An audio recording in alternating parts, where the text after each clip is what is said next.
that is what they call me here, who woke up 3 days ago in this fantasy world, trapped inside the body of a nobleman's son. Sounds awesome, right? Not even close, my father. He tried to sugarcoat it with fancy words about me being a grown lion ready to make his mark. But honestly, everyone in that room knew the truth. The man was totally kicking me out. See, the original Field was way too kind for his own good. He literally gave his combat, and even let his sister take his spot at the Magic Academy. He was incredibly nice to everyone, even the servants. But in a ruthless noble family, being gentle just makes you look weak. So they all treated him like complete trash. My wicked stepmother is the one actually running the show. She has got my father completely wrapped around her finger.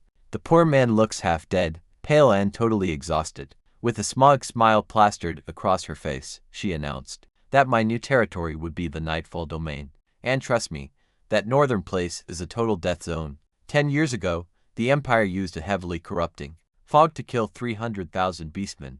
Now, absolutely everything, humans, animals, and land has turned into corrupted monsters. The Empire tried to reclaim it 3 separate times, and completely lost every single army they sent in.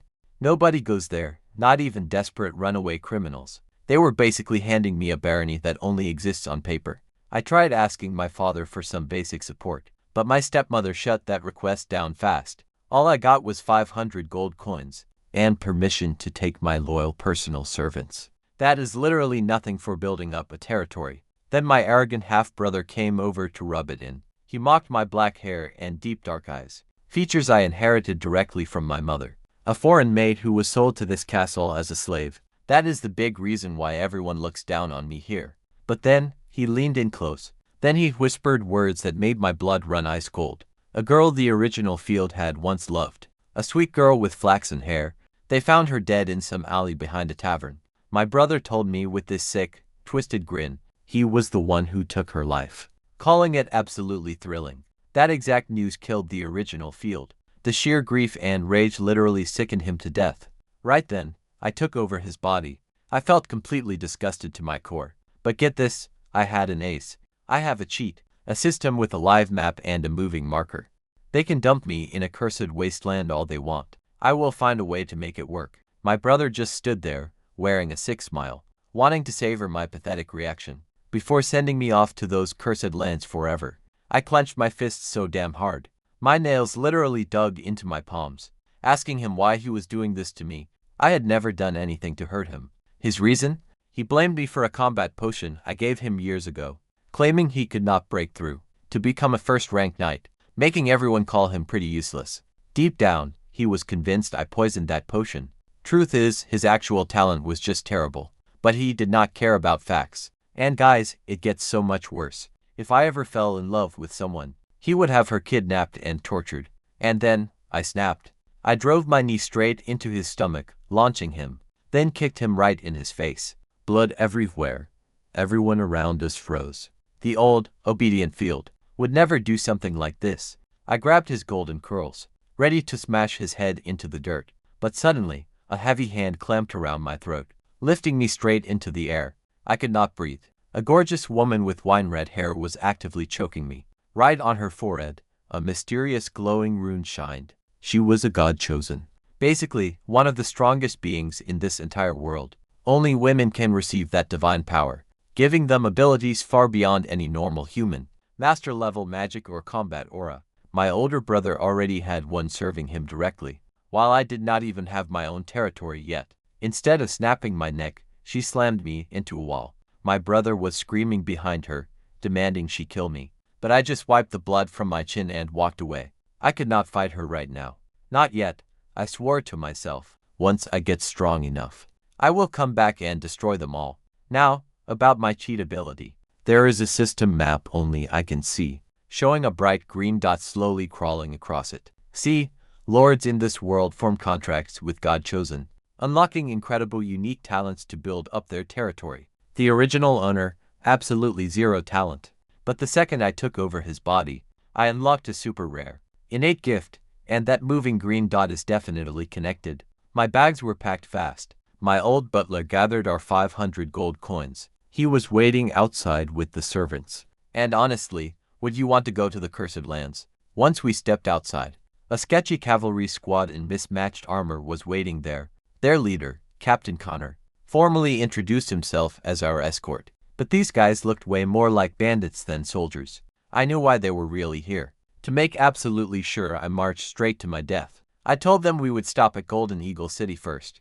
We needed fresh supplies, but more importantly, my map showed the green dot was right there. Golden Eagle City is the second largest hub around, sitting inside the Rose family territory, currently ruled by my second sister, bringing in 600,000 gold coins a year in taxes, making my tiny 500 coins look completely pathetic. The gate guards are usually lazy and pretty rude to commoners, but the second they spot our cavalry, they scramble to clear the road and bow down to me. Guess being a noble still counts for something, even if you are the least loved one. I just follow the green dot all the way to the northern city district, and guess what? It leads straight to a slave market. The awful stench hits us immediately, a pretty foul mix of pig feed and raw waste. Even Captain Connor starts to gag, desperately fanning the stale air right in front of him. Not that it helps at all. The whole place is absolutely horrific. The sheer odor alone makes my eyes water. Those greedy merchants, to let their slaves wash up. 5 or 6 people are stuffed into small cages, eating, sleeping and doing their business right there. Don't even have rags to cover themselves. And the merchants do this on purpose to lure buyers in. The second those slave traders spot me, wearing a dark robe with a steel sword, they immediately swarm me like flies. Nobles are easily their best clients. We spend pretty heavily and return often. I look closer at the slaves locked in iron cages. They are absolutely filthy, covered in brutal whip scars with zero light left in their eyes. Whenever one of them accidentally locks eyes with me, I casually ask about prices, while secretly scanning my map for that little green dot. The merchant, a total weasel-faced guy, quickly rattles off the rates. Goblins and halflings go for 10 silver. Subhumans are 20 silver, and beast folk cost 60. A rare elf going for 1,000 gold coins. She is breathtakingly beautiful but completely broken inside, having been used by vile goblins, and forced to bear 26 children. The things he casually detailed made my skin crawl. He even mentioned some nobles actually buy elves, simply to eat their flesh, or refined like in television dramas. They are brutal feudal monsters. That strange green icon hovering over a corner cage. Inside sat a wolf girl with glowing red eyes, complete with fluffy ears and a tail. She lay perfectly still on the cold, yet her eyes kept darting toward the keys, hanging from the merchant's belt.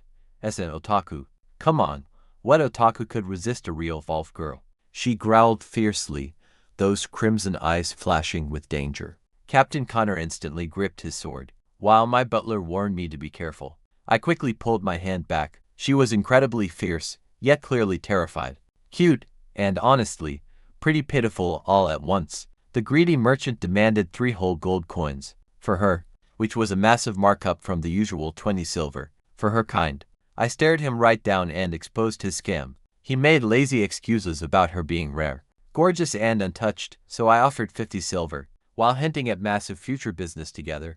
And just like that, his greed took over. 120 men, plus the wolf girl. The total came to 53 gold coins. He handed over a binding soul contract. Anyone who disobeys me instantly gets turned to ash by divine fire. He explained with a genuinely creepy smile that I could do absolutely anything with them now. Cursed land survival, brutal.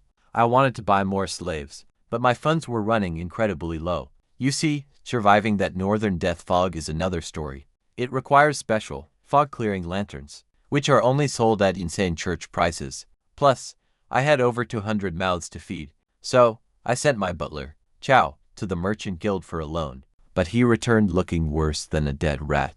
Nobody would lend us a single coin. Upon hearing my actual name, they refused. Turns out, my second sister, ruling Golden Eagle City, had blacklisted me with every local merchant, charge Field 10 times the normal price, and offer him absolutely zero help. Seriously, can you believe my entire family was plotting against me and the original Field? He had never saved a copper coin in his life.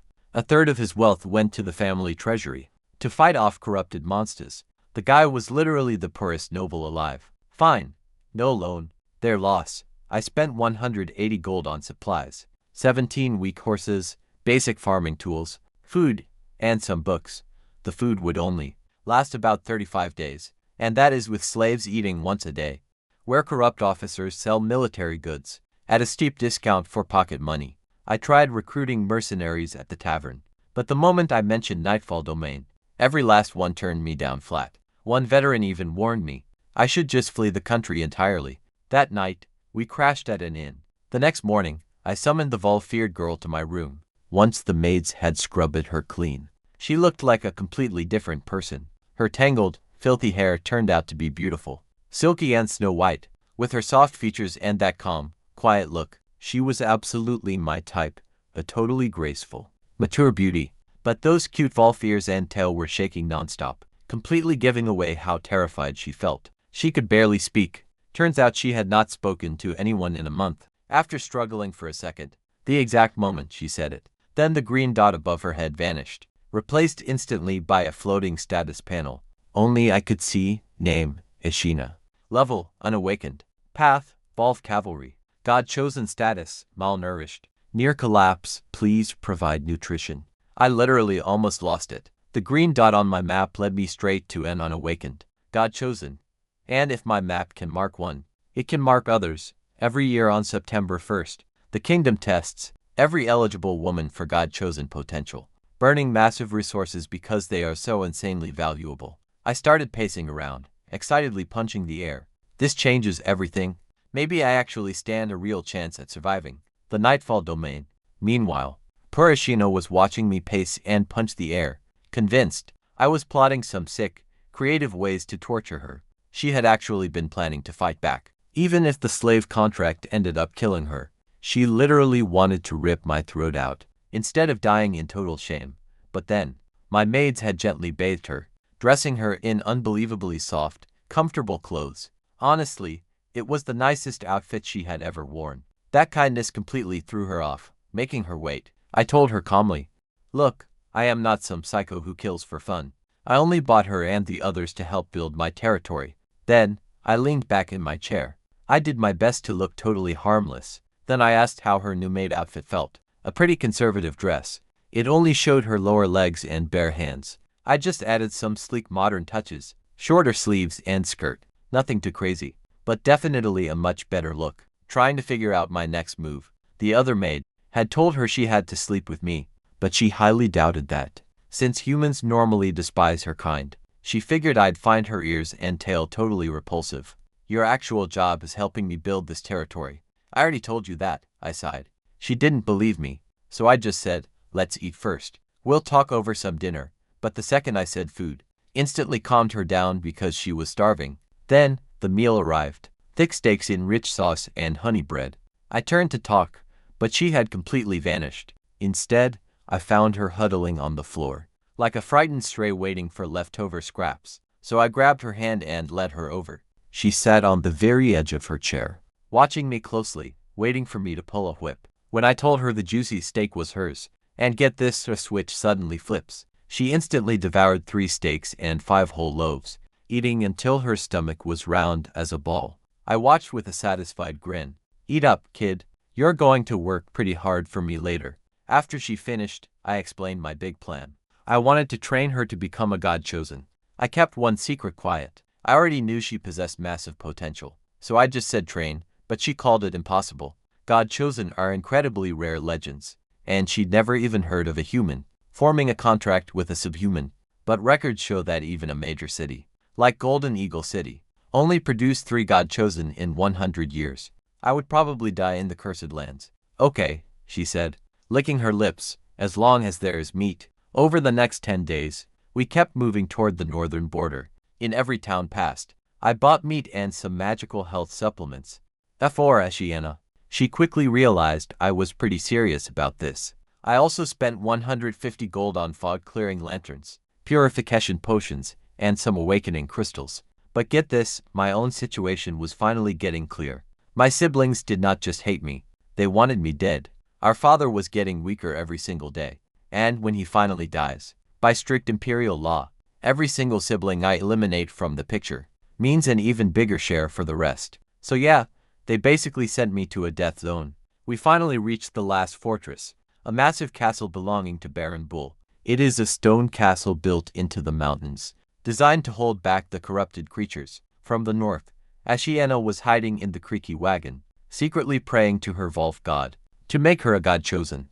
These past days felt pretty much like a dream to her. Riding in a carriage, eating actual meat, and being served by maids, she kept touching her forehead, just to make sure she did not have a fever. She still suspected but at this point, she figured, even being sacrificed to a demon was pretty worth it. After eating this suddenly, my butler, Chow, lets out this massive, dramatic sigh, complaining that this is his last visit to Kazan Fortress. I just poke him with my riding crop, and ask if he's traveled here often. He rolls his eyes, every single coin of his allowance to the locals, and straight into Baron Bull's pockets. Seriously, paying for the Baron and his men to party. I literally cringe. The original owner of this body was way too soft. But hey, at least Baron Bull should welcome us warmly.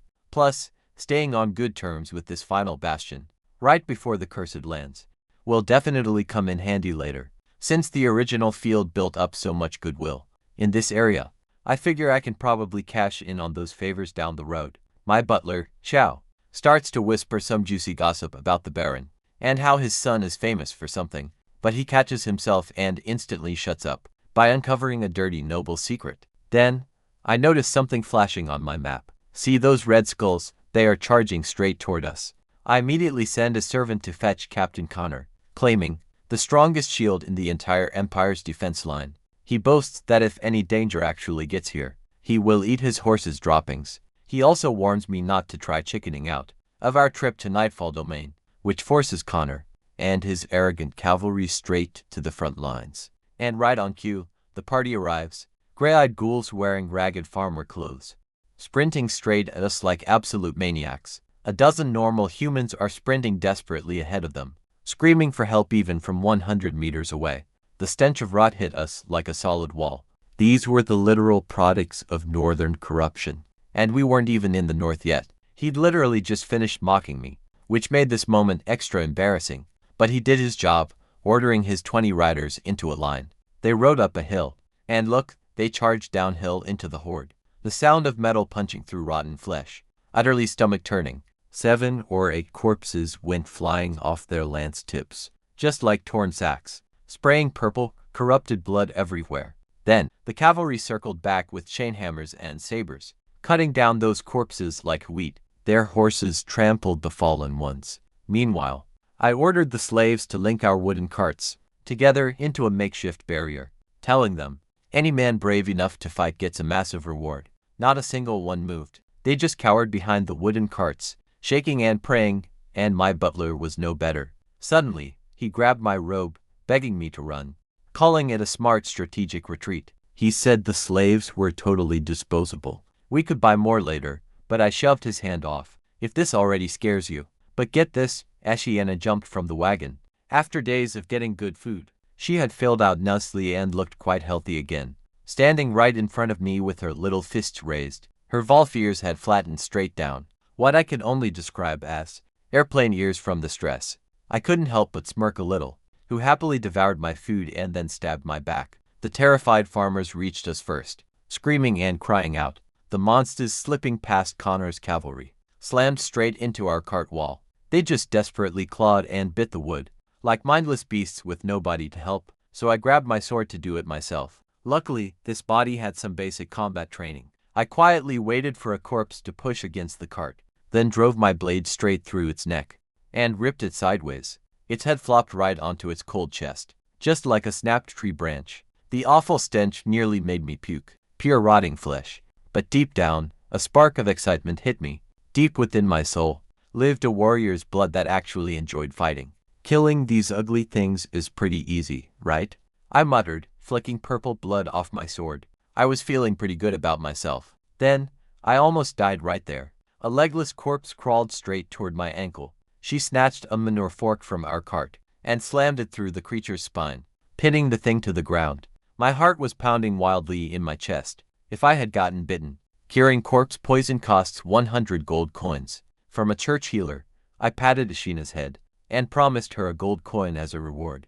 Seriously, she had never seen that much cash before. Some of the braver male slaves finally grabbed some farming tools, and started stabbing at the corpses, right through the cart wall. These beasts, not strong at all, how to bypass a simple wooden fence. But we finished them anyway. One of Connor's riders got really unlucky, snatched his cloak, dragging him off his horse. His head smacked the hard ground and he stopped moving. Connor spat insults at the useless corpse, but I knew better. Honestly, he just wanted to see me sweat, just as he expected, and burn them in a massive pile. Lately, I've been researching this corruption. These tainted bodies quickly poisoned the land, creating fresh zones of disease. Dread washed right over me. We hadn't even reached Nightfall Domain yet we are already tripping over corpses.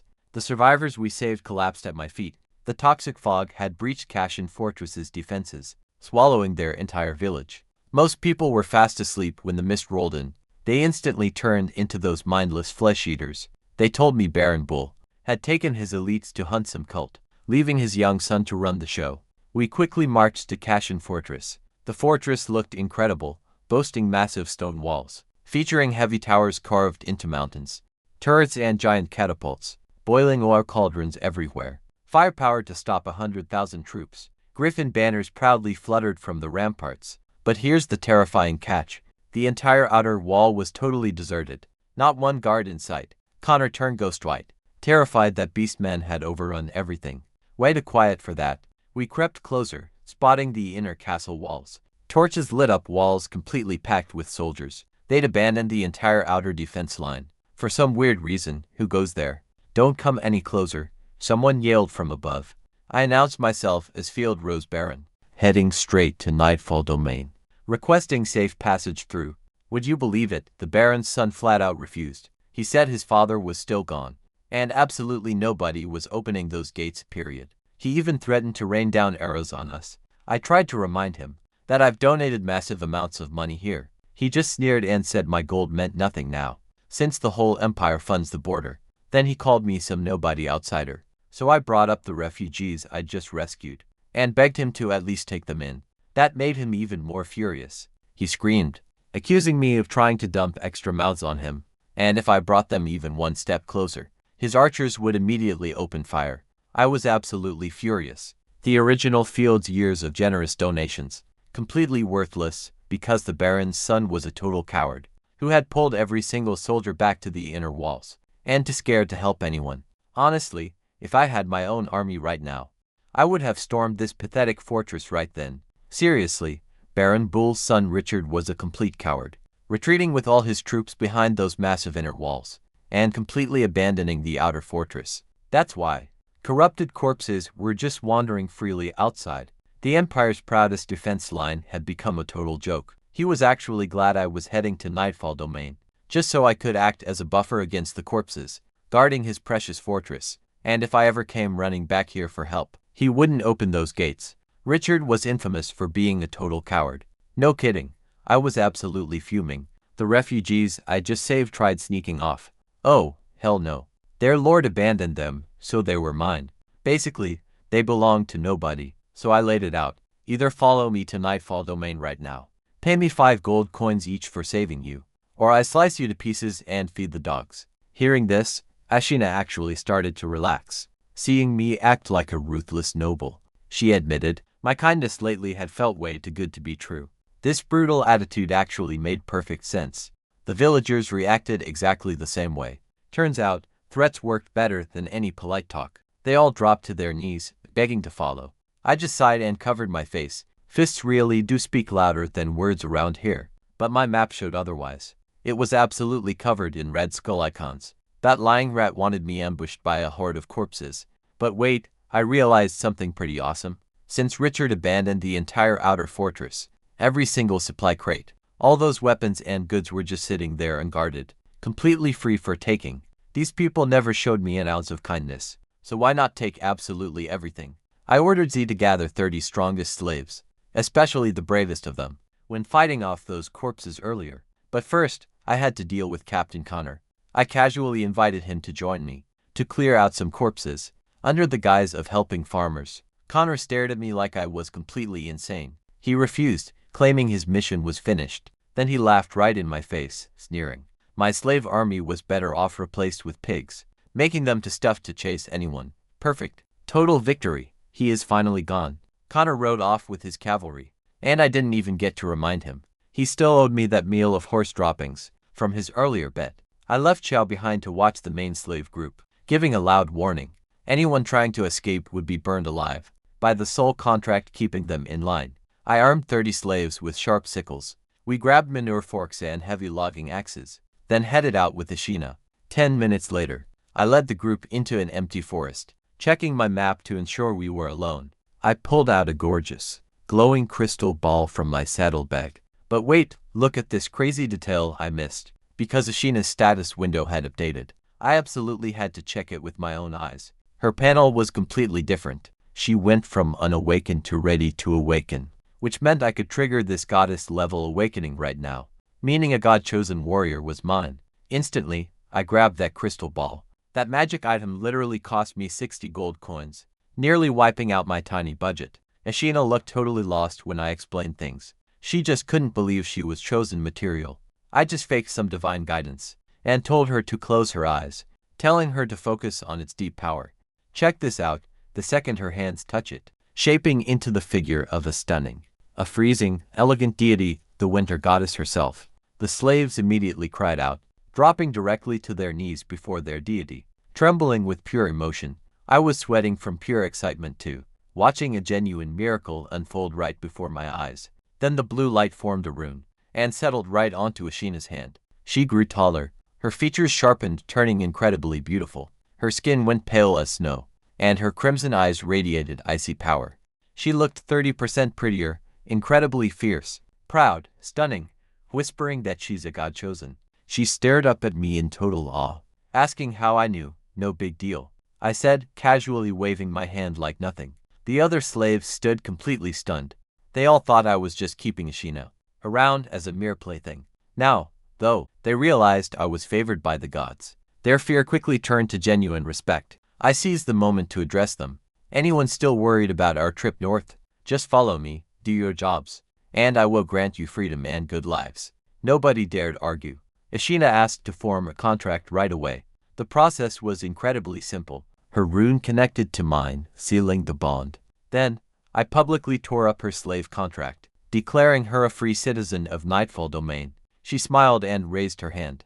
Her rune materialized into a massive black dragon valve, covered in dark scales and radiating freezing energy, and scared everyone half to death. A dragon valve, she explained, a mount gifted by the goddess herself. She also knew plenty of combat techniques now. I checked her updated status panel. God-chosen classes evolve cavalry, divine skill, the Spear of Extreme Cold, Legion skill, Howling Charge, which doubles cavalry charge power. Her Dragon Valve mount alone could match a third-rank combat knight. With this insane power, my stepmother and my rotten brother stood no chance. I would grind them to dust eventually. Now, it was time to go shopping. At Baron Bull's abandoned fortress, my map showed skull icons creeping around. Inside, drawing my blade, I lit one of my fog-clearing lanterns, which quickly pushed back the deadly fog, so my people stayed safe. I claimed that clearing corruption was my absolute duty, a perfectly legal excuse to raid the place. Ashiana noticed its god-chosen power. I told her each one cost 25 gold, and only lasted 30 days. If I could figure out how to make them, it would be an absolute gold mine. I kept everyone grouped closely together. As we cautiously entered the fortress, these slaves had zero military training. Sticking close was the only safe choice. Safe option. Watch as Ashiana peeks inside the barracks, finding two armored soldier corpses, both completely corrupted by the fog. They had no weapons. The fog got them before they could grab any. Kill them, I ordered, and try not to ruin their armor. I want it.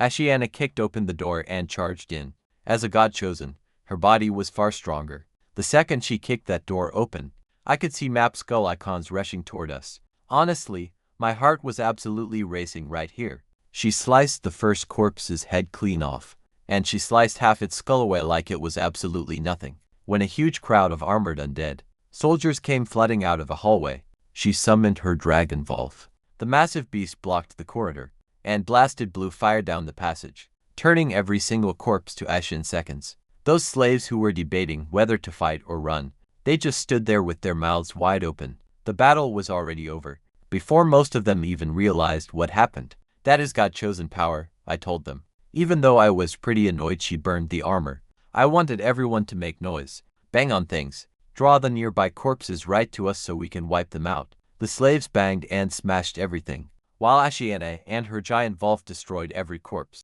that came running. We quickly cleared out the entire barracks area. Now, I grinned, let us find the good stuff, especially weapons and gold. But before we could even search properly, a slave came running right back. They found survivors, and I was not happy about that. I immediately told Ashiana to hide her giant Wolf.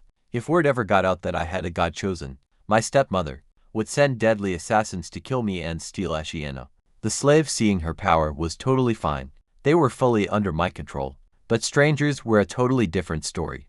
These survivors were hiding in a bunker behind a door, coated in purification potion, led by a big, bearded officer. When they heard living voices, they finally opened the door. The officer immediately assumed I was some young knight, promising to report my brave actions to Baron Bull. I corrected him. I was actually Baron Field Rose. Watch his face drop.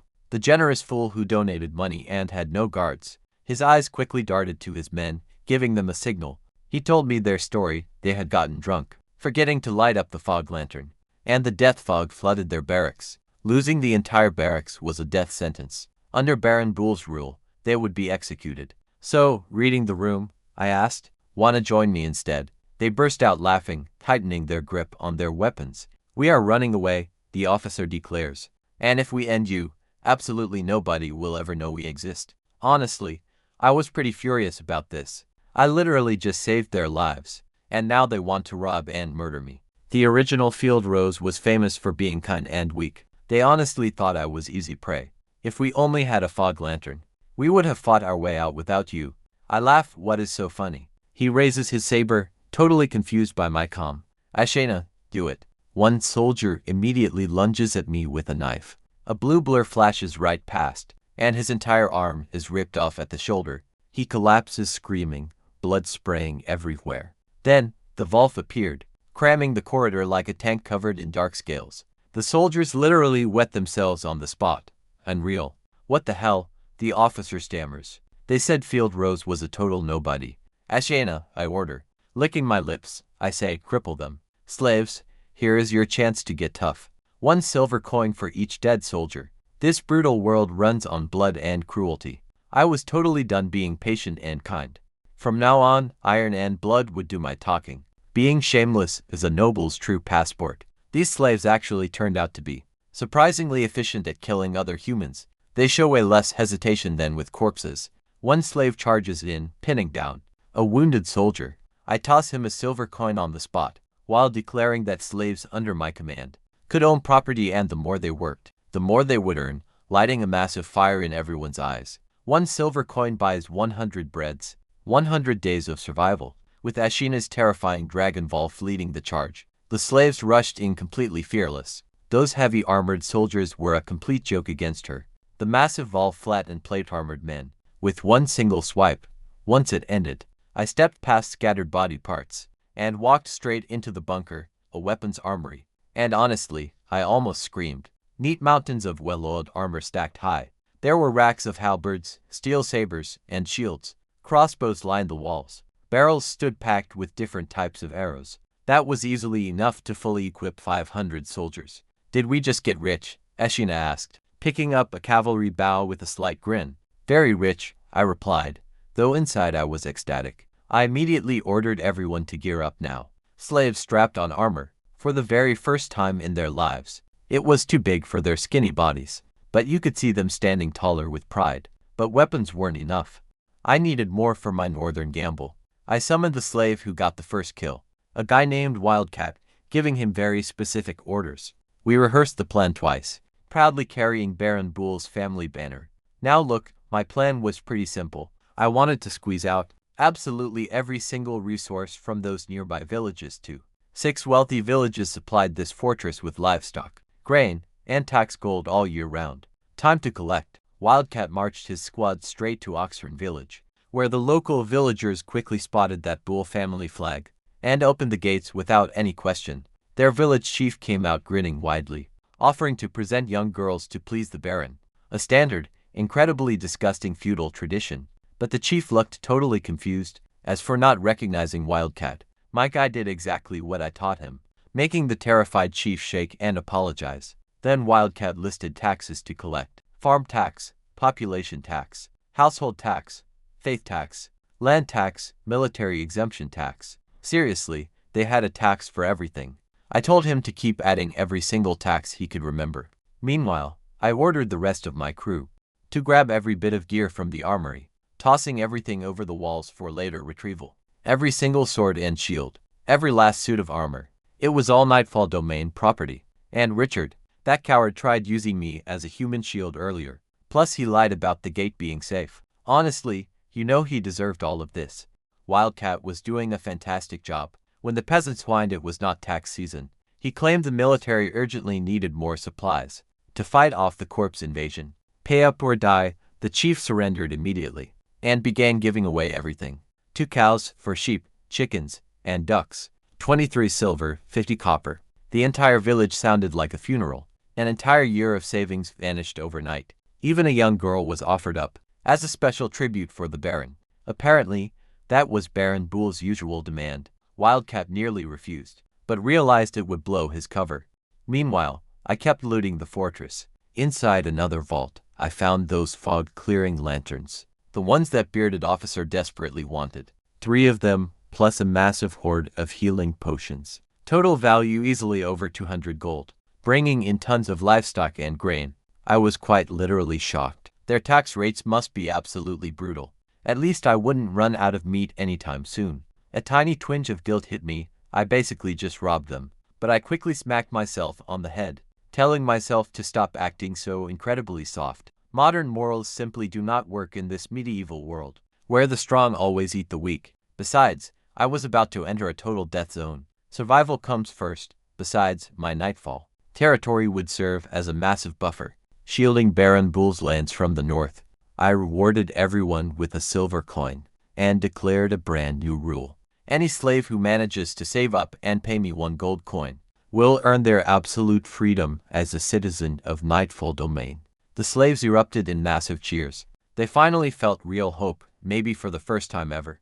Wildcat got totally fired up. Let's raid other villages. His pity for fellow commoners completely vanished. The second he got paid, he was fully on my team.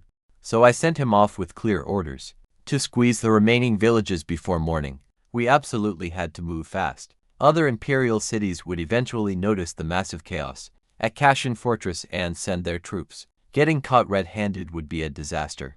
That's when Wildcat brought me the girl. The village chief had offered her up. I nearly yelled, but wait till you hear his explanation. He only took her to avoid blowing his cover. Actually smart, so I kept her. She had already seen far too much to go back. Was not an option either. The very next morning, Ashiana woke up in a fantastic mood. After sleeping on a real, soft mattress for the first time, she came running straight over to me, looking eager and ready. I told her today was finally the day. We were officially heading into that gray fog. I spent days studying ancient maps of the northern province. My real target was a massive estate that once belonged to a powerful baroness named Sophia Starknight. Was completely out of the question. So the plan was simple: secure her manor first, then slowly expand toward the city. The risk here was absolutely massive. Plenty of brave knights failed here before. Most never returned, and anyone who actually managed to survive almost certainly turned into monsters. They are likely boss-tier creatures now. On paper, this strategy of mine actually looked pretty solid, but actually surviving this journey, no joke, it was absolutely terrifying. My butler, Chow, reported that the supplies were ready, 1 pack horse, and all our support gear, straight from tax collections. Chow was absolutely miserable about heading north, but he had no choice. Wildcat and the other slaves I won over with silver coins. Chow knew that if he dared to run, they would kill him for a single silver coin. Begged me to prove that Ashina was actually chosen by God. I shut him down fast. Do I really need to prove myself to you? Want to trade jobs? You lead the expedition, and I will play butler. The man was whining and spreading negative vibes this entire trip, so it was high time he felt some real pressure. With no more complaints, I lit our fog-clearing lantern. 25 gold coins burning away by the minute. And just like that, we stepped right in. Everything went completely dead silent. Not a single trace of life remained. Thick gray fog swallowed us completely. We were basically sinking to the bottom of the ocean. Vile red and black tendrils wriggled all across the ground. These corrupted vines kept tangling around our heavy cart wheels, crumbling walls, shriveled heads impaled on rusted spears. This is literally Silent Hill, I muttered, forcing myself to lead from the front. If the cowardly noble was not running, nobody else had any excuse to run either. Our lantern only lit up about 100 paces. Terror gripped the group. Ashina's crimson eyes suddenly locked onto something on our right. Corpse with half its face missing stumbled out. Instantly, she drew her bow, putting an arrow clean through its skull. Its head popped like a watermelon. A massive horde was coming. Circle the carts into a defensive wall. Crossbowmen, get ready. I roared thanks to that fortress raid. We had 80 crossbows and 100 bows. Even knew how to properly shoot a bow. Luckily, crossbows are just point and shoot. I armed 20 crossbowmen, screaming and tripping over one another. We let loose. The first wave of bodies dropped, like hitting a solid wall. Ashina instantly summoned her dragon Volf, and dove head first into the massive horde. Her sword danced like a deadly butterfly. Her Volf spun, unleashing flames in every single direction. A swirling vortex of blue fire reduced everything to ash. Chao just stood there, his jaw completely dropped. She is truly God-chosen. While Ashina took care of the heavy lifting, more dead bodies kept pouring endlessly from the fog. Wildcat and his squad fought incredibly hard, slamming halberds into rotting chests, tossing them aside. The fortress armor we looted was totally paying off now. Rotting fists. Those sharp claws bounced off with loud clangs. A fast-moving skull icon was right above me. I leapt off my horse instantly. Good thing too, because you won't believe what slammed down. Ducking down, I stabbed straight up with my blade. Caught a quick glimpse of her. A hairless bat monster, eyebrowless and completely hideous. Her body was female, but those arms were wings, and her legs ended in razor-sharp talons. She was absolutely disgusting. She swooped down, snatched up one of my female slaves, ripping her completely in half midair, cackling as she let blood rain down on us. I was furious because every follower cost me money. Shoot that ugly monster down, I screamed, and the crossbowman nailed her instantly. With 3 or 4 bolts, she crashed straight to the dirt like a torn rag. I grabbed a halberd from our cart and smashed her skull into tiny pieces. Forget noble manners, because absolutely nobody attacks my people. But while we were distracted, and dead corpses flooded our open side, Ashina's dragon Volf charged, unleashing a massive blast of blue fire, and completely torched the whole area. Heat was insane. My armored soldiers were practically cooking inside their gear as blood dried, instantly dried and crusted onto their plate. Ashina playfully stuck out her tongue, losing 3 slaves and 1 guard. Acceptable losses, so I ordered a 30-minute rest, and sent the women to collect arrows. I drank some cold water to ground myself, then patted Ashina's head in gratitude, but her face totally screamed. Suddenly, my map showed something brand new. Red exclamation marks.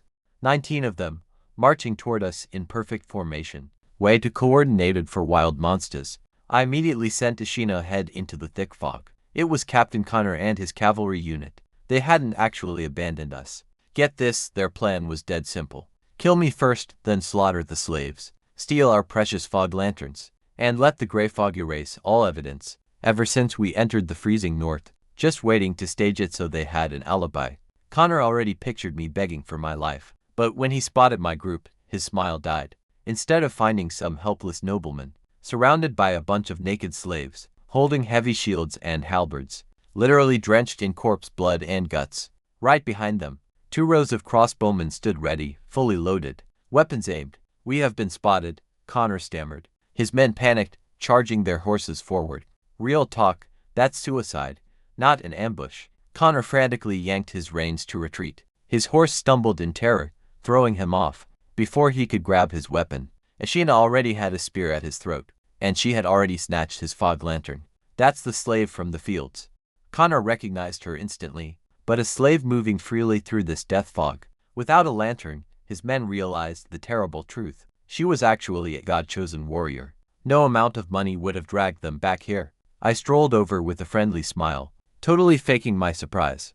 Oh, Captain Connor, what brings you here? Were you worried? Concerned I wouldn't reach my territory on time? Don't worry, serving my family is a noble's duty. Connor's mouth just hung open, his brain completely shut down. I gave him my warmest smile. You're here to escort us, right? Knightly code and all that? Connor grabbed that lifeline instantly. Yes, exactly. Grab a drink though they were sweating bullets. After all, the old field was known for being a naive pushover. But I stopped him. I'm keeping your horses to haul our heavy supplies. You'll get them back at nightfall domain. Panicking, he begged to leave. And then, the trap snaps. That wet crunch silenced everyone instantly. Nobody dared to take a single breath. Connor hit the dirt, spilling everything. My second sister, Liz, she ordered him to put me down. Go scout ahead, I smiled at him. Or die right here. He chose the scouting. I put those 18 horseless cavalrymen right at the very front, since my map showed a massive wave of undead heading our way. They'd take the first hit. 3 days later, we finally reached Starnight Manor. My map let us bypass the hordes, but the ones we hit, brutal. Connor's men dropped one by one until he was alone. The guy was surprisingly tough, but covered in rotting, heavily infected wounds, morphing his flesh into something completely monstrous. He was a goner, just end his misery. I ordered Ashina to put an arrow through him. My slaves instantly began looting his pockets without hesitating. They had gotten pretty good at it. Finally, we arrived at Starnight Manor. A massive sigh of relief escaped my lips. Everyone celebrated. Without Ashina and my map, we would have died. Those infinite zombie swarms would have eaten us alive. She scrambled backwards like a terrified little cat. Giving a sheepish grin, she joked that it needed fixing. Despite the thick gray fog of corruption, you could tell this place used to be spectacular. Beautiful European-style iron gates stood tall. Ancient stone statues everywhere. Massive gardens spread across 30 hectares. That is 40 soccer fields, packed with pools and courtyards. Stables, barns, and cellars. 3 huge guest villas, plus a gigantic mansion right in the center. The former owner, Baroness Sophia Starnight, once ruled a highly prosperous city. We are talking about serious generational wealth here. My slaves were absolutely thrilled just standing near the mansion. For someone at the very bottom, just sweeping these floors would be a massive honor.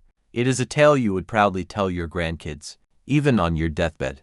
I compared the physical layout to my game system map. The stables and barns were totally useless, after 10 whole years of corruption, and the gardens ruined. So, where do we even begin with this? Should we clear the main building first? Ashina asked, looking eager. She had clearly never seen anything this luxurious.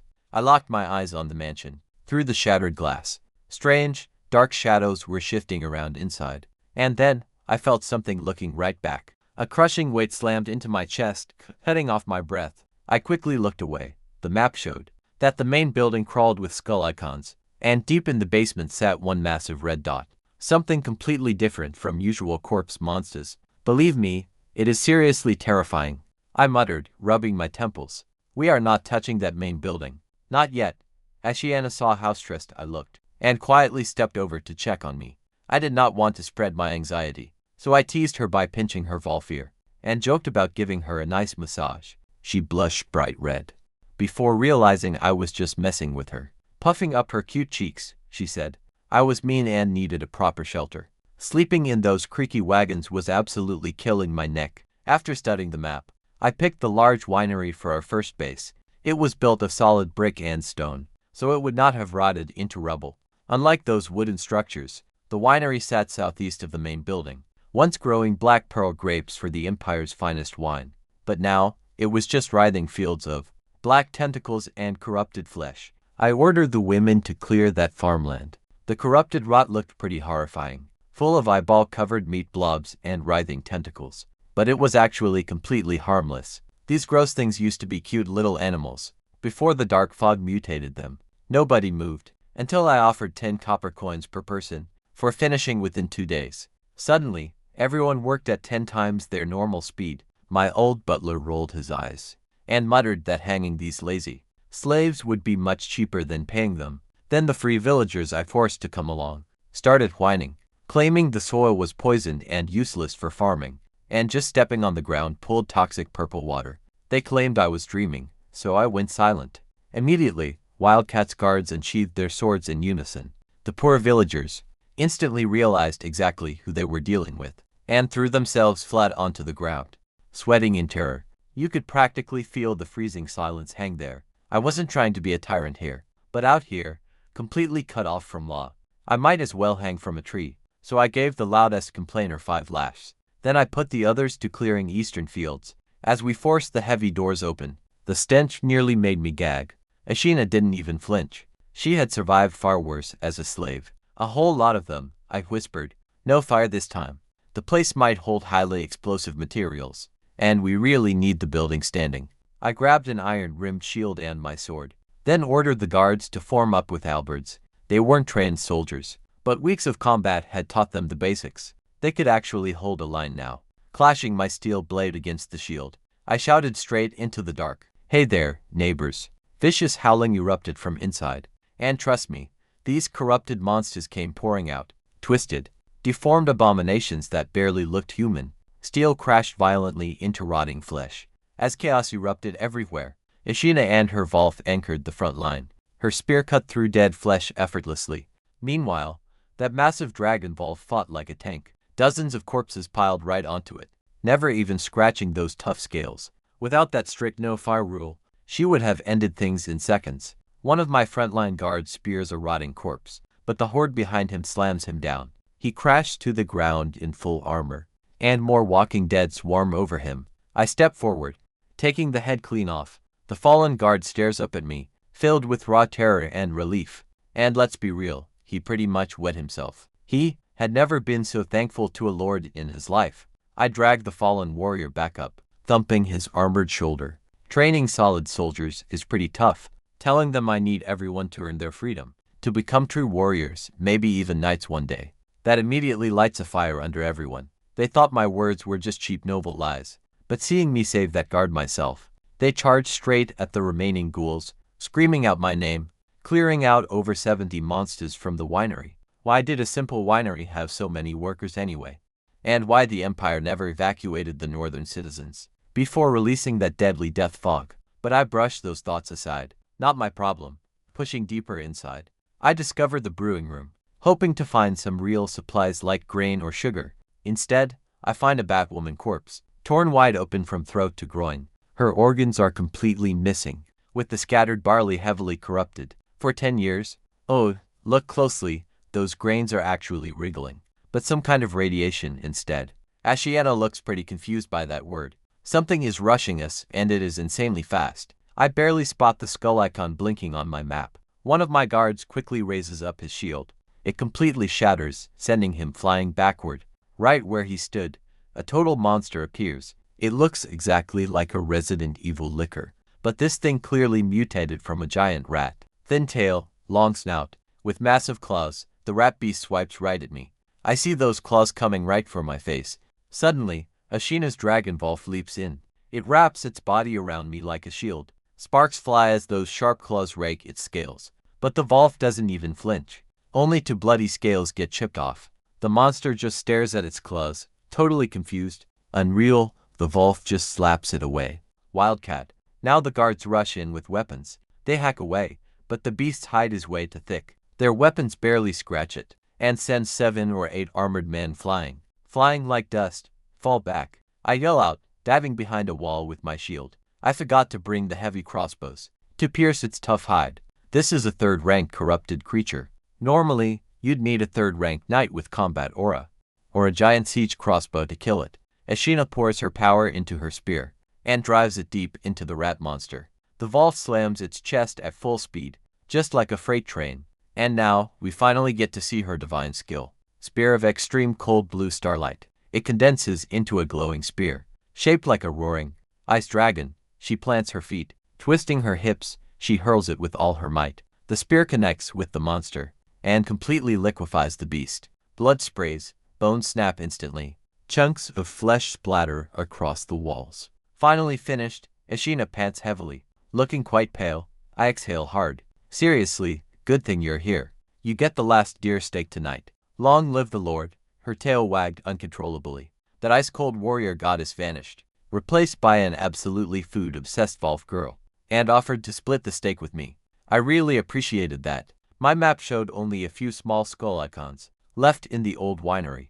I took the wounded outside for treatment, then brought a rested team back to sweep the building clean. It took until 9 at night. Collapsed sections everywhere. Wine was whistling through cracks in the stone, but the main structure still held. The 1st and 2nd floors had absolutely nothing valuable, just charred black wood, only useful for burning or building shacks. Now, let's open that cellar door. A very dark staircase descended deep into the underground. Nervously rubbing my hands. Please, Buddha, help me. The cellar was stacked with oak sherry barrels. Some were completely crushed by falling debris, leaving dried stains everywhere. Rat tracks covered the dirty floor. When I first saw the ruined cellar, my heart sank, but luck was still on our side. After searching around, I found sealed barrels. I tapped on one of them. A deep sound echoed back. My pulse raced. Open it, I ordered, trying to act cool. Hopefully it is wine and not tentacles. But remember that gray fog only corrupts living things, so if the wine was properly sealed, it should be perfectly fine. A guard pried off the lid, smelling premium grape wine. Inside a building packed with rotting monsters. Easily the strangest experience of my entire life. Black pearl wine, I gasped out. It has been extinct in the Empire for 10 years. Ashina quietly warned me to slow down. I laughed, saying I'm more of an iced tea guy. This wine wasn't for drinking anyway. Every barrel was basically liquid gold. If I could get even a few to any imperial city, nobles would literally fight each other for a taste. This could bring in some massive income. Ashina then suggested we could also start brewing our own wine, since we now controlled the Star Night winery. Smart move, but survival comes first. I left Chow to count all usable barrels, and went out to survey my territory, centered right on the winery. As long as we kept the fog pushed back, everything was still covered in corrupted plants and creatures. But look, my people were making progress clearing it. They piled up the harmless, using broken wood from the winery. The screaming sounds those burning creatures made were absolutely horrible. I noticed something while walking around. The class divide in this world was staggering. Maids here lived way better than the slaves, eating the nobles' leftovers and getting actual rest. A peasant once saved our family trade convoy by reporting an enemy ambush. His reward, get this, he was hanged. That's how nobles see commoners around here. Absolutely less than dirt. I didn't plan on becoming a ruthless tyrant, as long as they obeyed. So, I summoned my staff, my butler, Chow, 2 maids, a single manservant, and our cook. That was the entire crew. Back on Earth, hiring even one servant is pretty impressive. But here, I'm pathetically understaffed. My sister, the one who sent cavalry to kill me, has 20 male servants alone, including guys hired just to cut her meat and trim her nails. When my staff arrived, they immediately stared straight at the dirty ground. Apparently, looking at a noble is considered incredibly rude here. Chow reported that counting up the wine inventory would take at least 2 more days. He looked thin and quite fragile, though, even though he actually earned the highest salary around here. Let's put that money in perspective. 1 copper coin buys you a single black bread. We're talking a rock-hard loaf of rye bran, mixed with sawdust and tree bark. You literally have to soak it in hot soup just to chew it. It tastes bitter and absolutely terrible. Yet, many people can't even afford 2 of these a day, which is exactly how they end up as desperate slaves. Meanwhile, my maids and cook each made 15 copper daily. It wasn't much, but enough to keep them fed. But get this, I was about to change all that. Honestly, I didn't even know my manservant's name. Chow told me the boy was called Clay Pot, 16 years old, born to poor farmers. The cook was named Plate, and the 2 maids were called Scissors and Sparrow. In this harsh world, only nobles and powerful elites get decent-sounding names.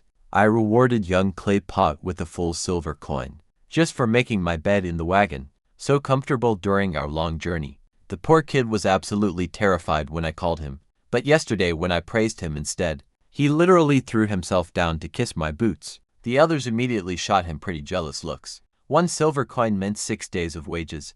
Then, I announced a brand new rule. The hardest working servant gets a silver coin bonus. Great cooking, spotless rooms, hard work. I would notice everything. Their eyes instantly lit up with competitive fire. Was for them to start spying on one another and reporting any problems to me. Sure, a united group of servants looks nice, but they could easily band together to cheat their lord. A bit of healthy competition, mixed with snitching, would keep everyone honest. His whole attitude had completely shifted, ever since we actually survived the cursed lands. No more whining, he was working seriously now. Still, he brought up a concern about my freedom policy for subhuman slaves, calling them incredibly stupid. Well, except for Ashina, of course.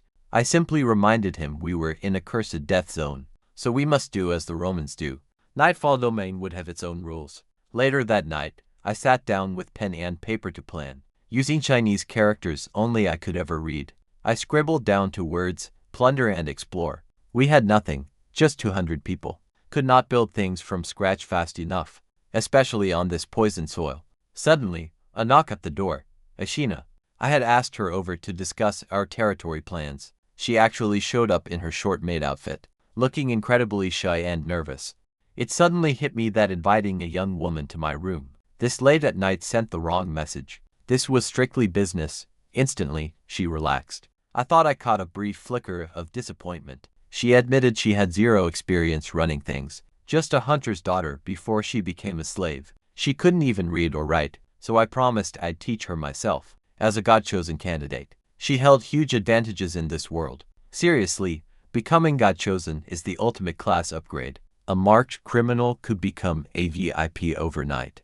If she awakened because the gods never choose wrong, then I dropped a massive bomb. I'm going to raid my brother's territory. Ashina froze up instantly, but then she promised unconditional support. She told me straight. She could feel I wasn't some cruel monster. I'd never mistreated her or crossed any lines. Even while she slept, I was the most unusual noble she'd met. A highborn treating slaves like actual equals. Maybe even a true, decent gentleman. I poured some red tea and explained the situation. My brother had threatened to torture. I had to hit first, and hit hard. My plan: use those 20 war horses Connor's cavalry had so kindly left behind, to train a light raiding cavalry, built entirely for fast strikes and quick looting. I gathered everyone in the territory together, including every single slave here. Their eyes locked instantly onto the wooden chest beside me, overflowing with silver and copper coins. No speeches, watch what happens instead. I just pulled out a list of names. Guard squad members, step up when called out. 1 silver coin for every enemy corpse you claimed, because I keep my promises. I handed out the bounty money myself. Those battle-hardened slaves were weeping with joy. The absolute top performer, a guy named Iron Hammer, got 17 silver coins in one day. More cash than most people see in their entire lives. Anyone who skipped out on the guard squad was seriously kicking themselves. I announced my new plan for Nightfall Domain. Rule number 1: to buy your freedom. Sounds impossible. Just look at Iron Hammer. 17 silver coins in a single day. I'll also post peaceful tasks like farming, building walls, and doing repairs. Slaves have zero motivation anyway. Free people actually feed themselves, pay taxes, and genuinely want to learn trades. Rule 2: no racial discrimination. I don't care if you're human or subhuman. My own God-chosen is evolved subhuman. Seriously, drop the hate and look at the deadly fog around us. Do not get everyone killed over some petty grudge. Personally, I quite like subhumans. Work hard and do not cause trouble. And you are a good citizen. Hearing this, Ashina's eyes went red with emotion. She had never felt respect like this. I was not thrilled about this. I wanted to build a more rational society, but the lore said a God-chosen grows stronger through faith and city prosperity. Ashina needed believers to reach the 2nd rank. I doubted if faith alone truly decided power. Otherwise, the Pope's nation would be strongest, which it isn't. But without room to experiment, I'll stick to proven methods for now. Next, I opened up military recruitment. 0 salary, but you get 3 meals daily, plus bounty money from your kills. Last time, absolutely nobody wanted to join. Look at them, now they are literally shoving to sign up. I didn't take everyone, though. Run 5 laps around the territory. I will pick the best performers. Lazy bums only looking for 1 loaf of bread daily. I did not want soldiers like that, but the rest started running. Most of them were skin and bones, just pathetically weak, stumbling across the finish line, barely conscious. I smiled at him. Physical strength can be trained. Willpower cannot. I kicked out 2 cheaters who skipped laps, leaving me with 23 brand new recruits. Next, I pulled all the Volfgin from my original 30-man guard force and combined them with the new recruits, creating a 20-person raiding cavalry squad. The rest became a 33-man defense squad. Think about it, any proper noble would call me insane. Arming slave soldiers and giving them actual war horses. My butler cow certainly did. He came running, sputtering that those slaves would eat our expensive horses before they ever learned to ride, insisting that real soldiers only come from noble bloodlines, boasting proper training and prestigious backgrounds. I asked, since monsters completely surround us, hire mercenaries and adventurers, obviously. He answered, acting as if that was the most natural solution. Mercenaries, those unreliable sales words. They would gladly betray me at the very first opportunity. History has proven it time and again. The greatest armies are built from ordinary people, fighting for their very own survival. Thanks for the advice, Cow, but I am giving them a chance, I told him firmly. Add an extra egg to every soldier's plate today. This afternoon, we are heading out to hunt monsters. They will prove their worth, but I could not take everyone. Enough defenders had to stay behind at the base, just in case something attacked while we were away. At 1 in the afternoon, I led my soldiers straight into the gray fog. Time barely exists in this place. In this wasteland, everything is dull gray until night falls. Then it turns pitch black. Ashiana rode way ahead on her dragon Volf. Her god-chosen eyes saw way better than ours in this dark. We were slowly making our way toward Rum Village, a place that used to supply fresh vegetables to the closest city. According to my map, we were pretty close. Suddenly, Ashiana spotted 7 corpses coming from our right. Perfect practice for the newbies. The newbies were absolutely terrified. Seriously, you could hear them all gulping at once. But since I stood right behind them, they did not dare to run. Plus, remembering that single egg they ate at lunch helped. Most of these poor slaves had never tasted an egg in their entire lives. Some had swallowed theirs whole during the midday meal, nearly choking just to feel that tiny bit of happiness. They would risk death. Our veteran guards pinned that first corpse down, while Wildcat coached a brand new soldier. Through his very first kill, the poor kid could not stop shaking. He raised his halberd 3 times, and could not bring himself to stab. He even wet himself, stammering about it being a devil. As he shook, I barked right back. Even if it is a devil, you have got me and a god chosen right here. We kill devils too, so stab him. Eyes tightly shut, he finally thrust his halberd forward, nearly falling straight into the corpse's arms. But he did it before his legs gave out and he collapsed. But he had taken that first step, and that is what mattered as the others followed suit. We cleared those corpses quite easily, and pushed onward toward Rum Village. But as we drew close, something highly unusual showed up on my map. Trembling skull icons, all tightly clustered together. Ashiana's face suddenly turned bright red, and she suggested going ahead all by herself. Incredibly suspicious, so I insisted we go together. I instantly regretted making that decision. A massive pile of twisted corpses lay in the fields, just outside the village, mindlessly acting out mating motions with one another. Their rotted bodies shouldn't even be functioning anymore. Yet some twisted primal instinct kept them moving. I just covered my face. Seriously, did I transmigrate into some adult game? That definitely explained why those female corpses had no clothes, and that heavy, suffocating dread instantly vanished. Ashiana, her face burning red, instantly ordered her dragon Volf to completely incinerate the horrific scene. Bright blue flames consumed everything, until only gray ash remained. A few lingering corpses suddenly charged from behind, but Iron Hammer instantly flattened one with his massive shield, and stomped its chest cavity into splinters. The rest of the guards eagerly piled in. To these guys, every corpse was just a walking silver coin. Push forward into the village. Keep inside the fog lantern's range, I commanded, holding the lantern myself. I was absolutely itching to fight, but I couldn't risk our light source. As they advanced, we both noticed something weird. Their heavy footsteps falling into perfect rhythm, naturally forming one unified drumbeat. The new recruits got swept up in this powerful momentum. They stopped hesitating and joined the slaughter. We quickly cleared out most of Rum Village. I placed the fog lantern near a shattered, ruined well in the center and called a rest. But 5 minutes later, my map exploded with red skulls. A massive horde, sprinting faster than actual horses, was rapidly closing in from all directions. A lookout came sprinting right toward me, screaming about what he just saw. I cut him off. Running now meant colliding head on with whatever was charging us. Our only real option was to dig in and fight right here. Ashiana grabbed my arm, whispering a warning that, if things went south, she could easily bust us out. I nodded, but I told her we only run if we absolutely have to. This time, I brought along crossbows. Lesson learned from our last run. Good thing, too, because this dwarf-sized beast with long, creepy arms, and latched onto one of my guards, biting his heavy plate armor until the metal screeched. Ashina sliced the thing clean in half. It was a corrupted monkey, and it wasn't alone. The whole village suddenly erupted. Hundreds of monkey monsters came pouring over the ruins, looking like a black tide leaping and screeching everywhere. I forced myself to remain calm, and quickly scanned my map for an escape route. There is a massive courtyard southeast. Run, I yelled. Shattered monkey bodies piled up high on the ground. Ashina's Dragon Valve blasted an open path with fire, while Ashina handled our rear guard duties, cleaving 5 beasts in half with one massive swing. She even crushed another one's head under her boot. Scrambling from the dirt, we finally reached the courtyard, and blocked the gate with heavy rocks and broken furniture. But checking my map again, those red icons stretched out endlessly. But get this, the horde wasn't actually targeting us. They were just migrating somewhere else, sweeping right past the edges of Rum Village. Hold the gates and rotate your rest periods, I ordered my men. They are only passing through.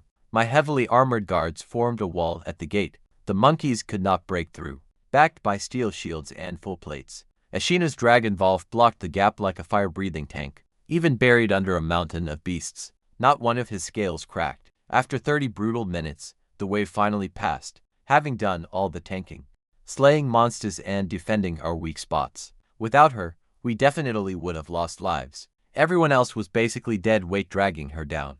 But training those soldiers was pretty necessary. After all, nobody gets a free meal. That old distrust they felt toward a subhuman, completely gone, replaced by genuine respect. I realized something. We desperately needed tall walls around our base. Living out in the open, in this cursed land, was basically begging for death. Every day, right after resting, I sent teams of 5 out to scavenge anything useful from that ruined village. Nightfall Domain literally needed everything: pots, pans, and even scraps of wood. Then, Ashina came back from scouting with wild news. She found some strange plants, glowing green with pure magical energy, and we just had to check it out. The farmhouse courtyard actually had real stone walls, so everything inside was pretty well preserved. Small green sprouts were glowing with a faint light, like tiny sparks of life in this dead world. "Looks like baby bok choy," I said, and gently poked one with my finger. I sneezed violently, and then everything went sideways. Cold sweat poured from my skin, and my body began reacting completely on its own. I caught Ashina's scent and she smelled incredible. Before I could even stop myself, my hand shot out and grabbed her. I tackled Ashina, burying my face straight into her neck. That plant had totally hijacked my brain. I literally had zero control over my body. Yeah, my hands were going places they absolutely should not have been.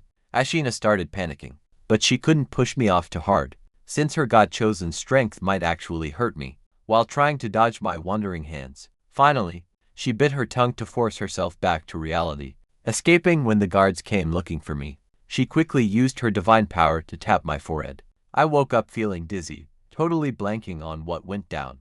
Ashina's face was redder than a tomato, quietly pretending to admire the scenery. But when I reached out to examine the weed again, she whispered frantically, before spilling everything I had actually done. I was so embarrassed. What a perverted plant.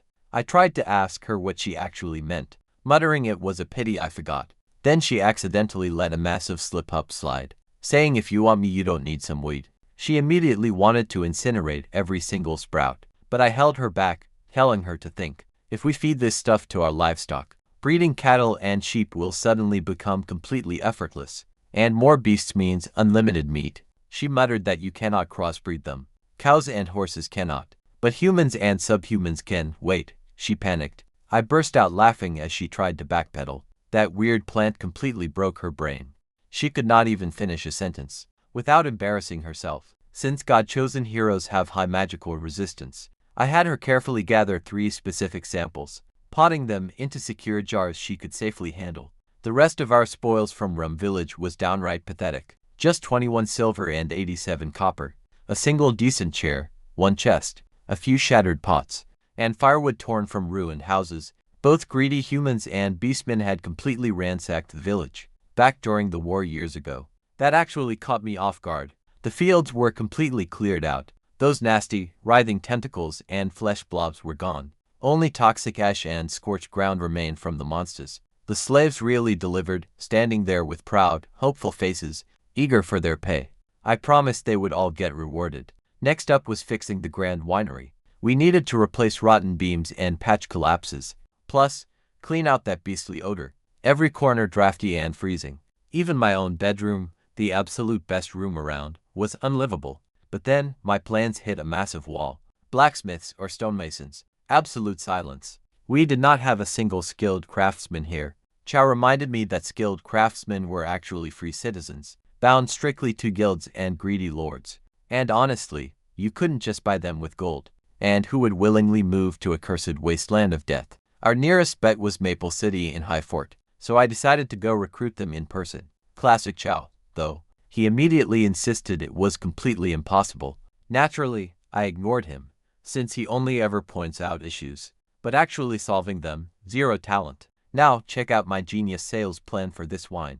We would market it as lost treasure rescued from a haunted region, guarded by deadly monsters, which was technically true. Even if those monsters did not actually care about alcohol. Ishina laughed at my comparison to a dragon's hoard, saying even a dirty boot pulled from a dragon's den suddenly becomes a legendary artifact. Next, I gave everyone 3 days of heavy cleanup duty, shoveling debris out of the winery, clearing broken gear, and handling cave-ins for 20 copper coins each. They praised my insane generosity. Beyond Nightfall Domain, most commoners could not hope to make that much in a month, but for me, this was just reinvesting. I needed these slaves to rise up and become freemen quickly, because free people marry and have kids. They learn skills and pay taxes. Then, the unexpected happened. A surge of invisible energy rushed into my body. No combat buffs, but I felt the difference immediately. I had become a first-rank lord. A status screen appeared. Field, class, lord, territory, Star Knight Winery and surrounding farmlands. Divine Chosen Yushina. Population is 217. Happiness is -32. Depressing. 89% corrupted. Her summon rate, 1 in 100 billion, with my minimap talent, plus the power to view creature stats. But wait, this brand new one is absolutely massive. A prosperity field that pushes back the death fog and speeds up the cleansing process. Right within my territory. Contracting with Ishina also granted bonus talents, beast taming, making it easy to raise war beasts, and a noble rank upgrade option. We can now upgrade 50 Volv Cavalry to first rank. I could not stop grinning. Ishina asked why I was smiling, so I told her I just remembered a joke. Then, I ordered the fog lanterns extinguished. Everyone panicked, thinking I had gone completely mad, but when they went dark, and yet, the gray fog did not creep back, the fear instantly turned into wild celebration. Honestly, this was the ultimate game changer. Those lanterns cost 25 gold each and barely lasted a month. Without this cheat skill, we would go broke just trying to keep them lit. Now, we actually have a permanent foothold. Extra meat tonight, meat soup and 2 breads for everyone. I saved 1 lantern. Saving 25 gold means 250,000 breads. My maid, Scissors, cheered at the incredible news, shouting that her late grandmother must be smiling down. I felt pretty satisfied. I even ordered honey cakes for all the servants too. Chow complained that we were running pretty low on them, but I overruled him. Scissors looked ready to claw his face right off. That evening, I sat right by a creaky window, reading a book called Grey Fog and Death, written by a famous imperial scholar named Lucas. He had explored the wild northern provinces years ago. That book cost me 10 silver coins. His journal was wild. He wrote about entering the cursed north with 2 royal, 5th rank god chosen, and a ruined nobleman's god chosen daughter. Then, immediately, commenting on how gorgeous all 3 women were, he even described those bat women monsters we fought. Apparently they were corrupted prostitutes, recognized easily by their tattoos and jewelry. But get this part, he wrote about a guard capturing a bat woman and deciding to test the waters with her. He literally called that guard brave and adventurous. I spat out my apple slice laughing. This scholar was absolutely unhinged. I was laughing so hard at his crazy journal that I almost choked on my own apple. The guard who tested that bat woman monster ended up dying from a terrible infection down below. It turned into a disgusting, massive tumor. The scholar concluded that only the god chosen could resist corruption, but I totally disagreed. Those green plants from Rum Village proved that some normal vegetation could actually survive too. Lucas was clearly more adventurer than scientist. Suddenly, a sharp scream outside shattered the quiet. I quickly checked my map, no skulls, so it probably was not monsters. Maybe some slave lost control and attacked someone. That kind of terrible stuff happens when you cram desperate people together. But then my manservant Claypot came pounding on my door. He was shaking so badly he barely spoke. Bandits, armed bandits have attacked our territory. They slaughtered 2 slaves with spears, kidnapped a woman, and vanished right into the fog. That last part caught my attention. They retreated, meaning they actually think. In this cursed, godforsaken wasteland, I was getting raided by actual, thinking enemies. Could my stepmother or siblings be sending assassins after me? If they discovered Ashiana, that would be pretty damn dangerous. I checked the map again, but found absolutely nothing. See, my map has limited detection range. When it comes to uncorrupted beings, it only picked up Connor's cavalry once they got incredibly close, so the map was way better at tracking monsters and got chosen from far away. But regular enemies could easily slip through. I grabbed my blade and rushed straight downstairs. Ashina was already inspecting the dead bodies. She apologized for letting enemies breach our territory, but I quickly told her it wasn't her fault. We don't even have defensive walls yet, and she'd been fighting hard all day. I knelt down to inspect the corpse myself. The stab wound in the belly angled upward, meaning the attacker was incredibly short. Dwarves, maybe? Ashina's guess actually made me feel a bit better. If these weren't human assassins sent by my family, things were less dire. So I asked if her massive dragon Volf could track their scent. We're basically using a legendary beast as a bloodhound. Ashina smacked her forehead. Why didn't I think of that? I'm coming with you, I said through gritted teeth. I want to see who dared attack my home, and I'm going to chop their heads off. The Volf sniffed the corpses and pointed northeast. Good, not south, toward human civilization, which backed up my theory that these weren't my family's agents. Suddenly, a dozen guards stumbled out, half-dressed, desperately trying to pull on their armor, while rubbing the sleep from their eyes. Part of me wanted to scream, but I held back. Can't really expect modern military discipline from literal medieval slaves. Still, combat training is going straight onto my urgent to-do list. A lazy army can't protect anything, so I left them to guard our base, and climbed onto the massive dragon Volf behind Ashina. Somehow, the Volf's back was pretty comfortable, its scales automatically flat and smooth. We blasted into the fog like a subway train. The wind screamed past our ears. Just 4 minutes later, Ashina spotted the enemy in a dense, corrupted forest. I can see them, Ashina whispered. Her red eyes glowed with pure magic. She could easily see through the fog. I couldn't. Everything ahead of me was a white blur. They were resting in a nearby clearing, doing absolutely horrific things to the female slave's body. She died from inhaling the death fog during transport, but they still violated her corpse anyway. Ashina described them as these short, dwarf-like creatures, only way thinner. As we crept closer, I slowly drew my sword. Crush them, I whispered. The dragon Volf howled, shattering the dead silence. Instantly, my map lit up with red exclamation marks. This basically confirmed my theory about non-corrupted, living enemies only appearing once they become hostile. Toward me, they instantly hurled javelins at us, but the Volf dodged them easily, since they could obviously see us in this fog. Hiding was totally pointless. I lit up the fog lantern to finally face them. Definitely goblins, but not the normal kind. These creeps had pale, dead eyes and yellowish skin. Gray fog goblins actually evolved to survive it. Let me tell you, that was incredibly bad news. A whole species adapted to this toxic wasteland. The dead slave girl's body was covered in tiny tumors. From the corruption, just one glance nearly made me pass out. Clustered holes and bumps are my absolute nightmare. Leave just one alive, slaughter the rest. I ordered Ashina to let loose. Her massive Volf plowed through those 30-plus goblins like a bowling ball, shattering pins. She skewered them on her lance, one by one, piercing multiple targets in one thrust, dark blood pooling in every dip of the ground.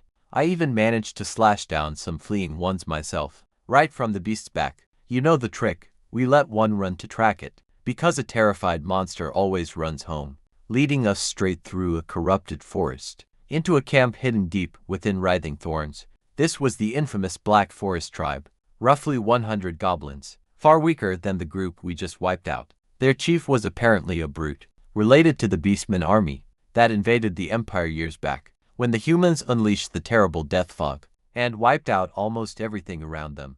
But these pests were tough enough to survive. This chief had been dreaming of the day he would breach human walls and capture women.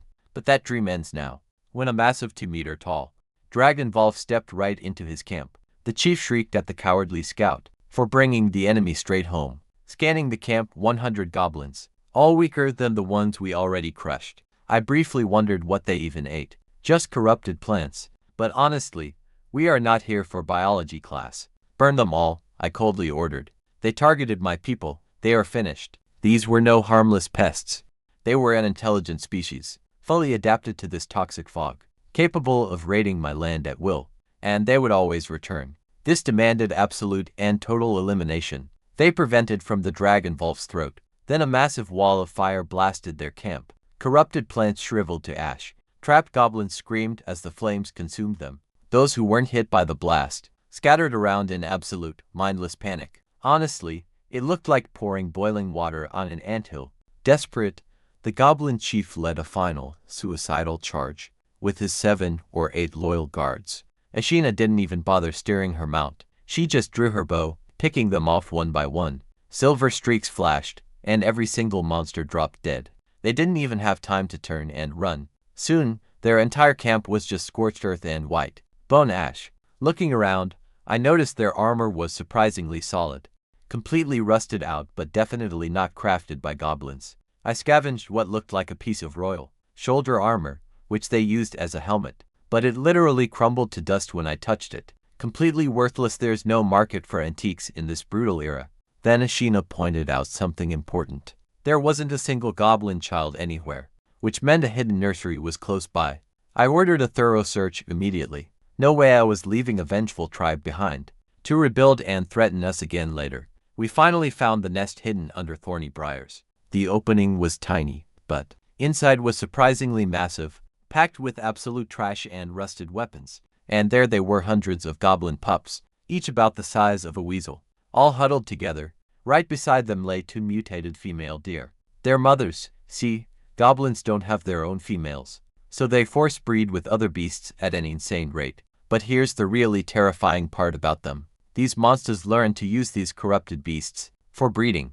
Corrupted beasts are absolutely everywhere in the north. If they could mass produce their numbers like this, they'd become an unstoppable nightmare. So, I grabbed a heavy, rusted mace nearby, and started smashing them like a game of whack-a-mole. Ashina joined in, unsheathing her blade. We wiped out every single one, even the mutated deer, too. I spotted a locked iron and wood chest. I immediately started looking for a key, but Ashina just smiled. She grabbed the lock and ripped it off with her bare hand. That god-chosen strength is crazy. Inside, there were 2 old flags, a faded imperial griffin banner, and another showing an iron hexagram design. Some unknown noble family crest, I assumed. Underneath them lay several sealed wooden tubes. I pried one open very carefully. Inside was a rolled-up parchment scroll. Ashina immediately got excited, hoping for a treasure map or some royal secrets. But the second she looked at it, you can see her ears droop as she feels the magic. It wasn't a treasure map, but a magic scroll. I recognized the style from one my sister brought home from the Mage Academy to show off. The parchment was covered in bizarre, unreadable symbols, featuring a fire emblem on its seal. Naturally, my hands were itching to test it. I aimed straight at a dead, corrupted deer and tore the scroll wide open. A sudden burst of flames erupted from the parchment, setting the deer carcasses completely on fire. But get this, there was no spectacular explosion, no devastating blast, like what Ashina's dragon wolf could produce. Just a pathetic campfire-level flame. The empty scroll crumbled into useless paper. I think I just wasted 10 gold coins, I muttered, breaking into a cold sweat. Ashina just stuck out her tongue and smiled. It was not a waste. Now we actually know how magic scrolls work. Like you said, practice brings real knowledge. Smart girl, always finding a way to save my pride. The chest had 24 scrolls in total, minus the one I just wasted. The remaining 23 could fetch 230 gold. Not a bad haul for a goblin cave. Back home at the territory, everyone was incredibly relieved to see me alive. If I died, the death fog would kill them all within hours, including the free villagers. Dogpaw immediately recognized the severed goblin head I brought. He quickly confirmed what they were. I announced that the danger was officially over. The entire crowd exploded with absolute gratitude. A lord actually getting revenge for dead slaves. That was completely unheard of. But get this, that goblin attack exposed a massive problem. My guards had absolutely zero discipline. Those lazy patrol guards, they were sleeping on duty instead of keeping watch. The others did not even bother coming outside.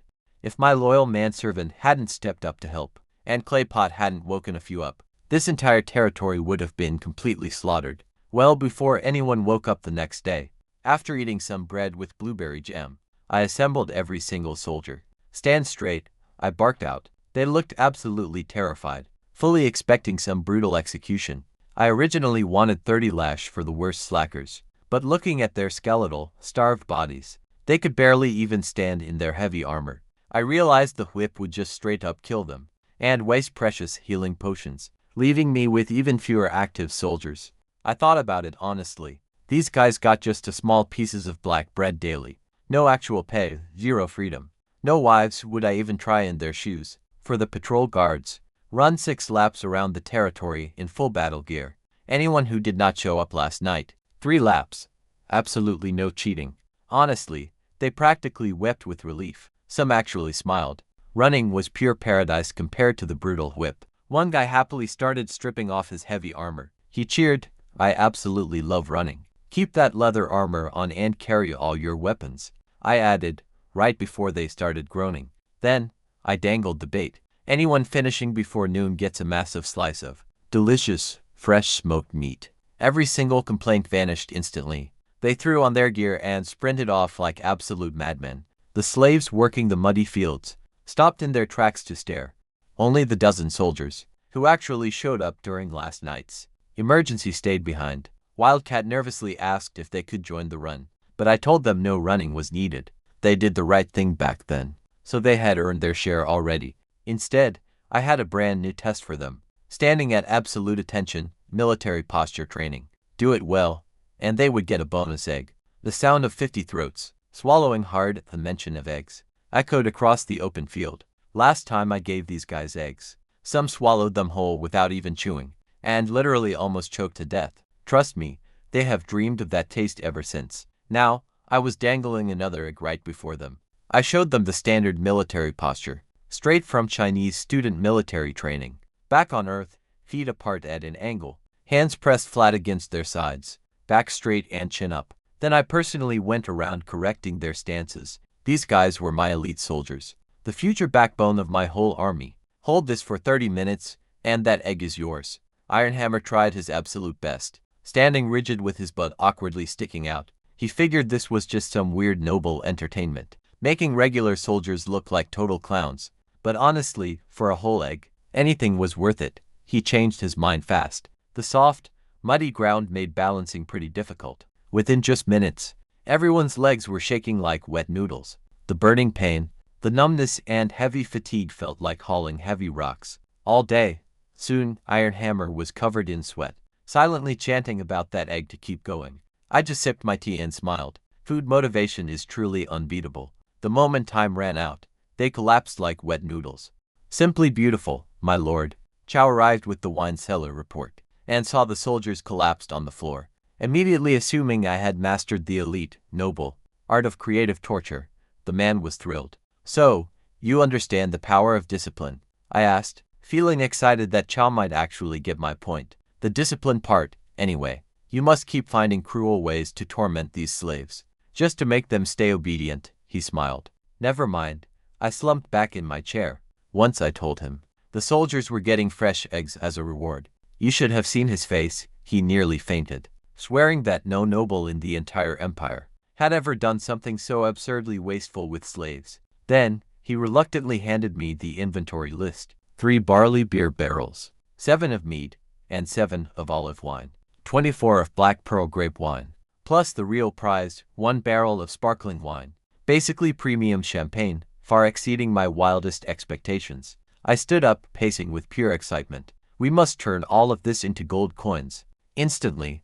One monster raid could cost us everything. I ordered Chow to pack supplies for 40 people, lasting 10 full days. I was heading to Maple City in High Fort Province, personally, to sell the wine and recruit skilled craftsmen. Chow objected, saying it was too dangerous, and suggested sending Ashina in my place.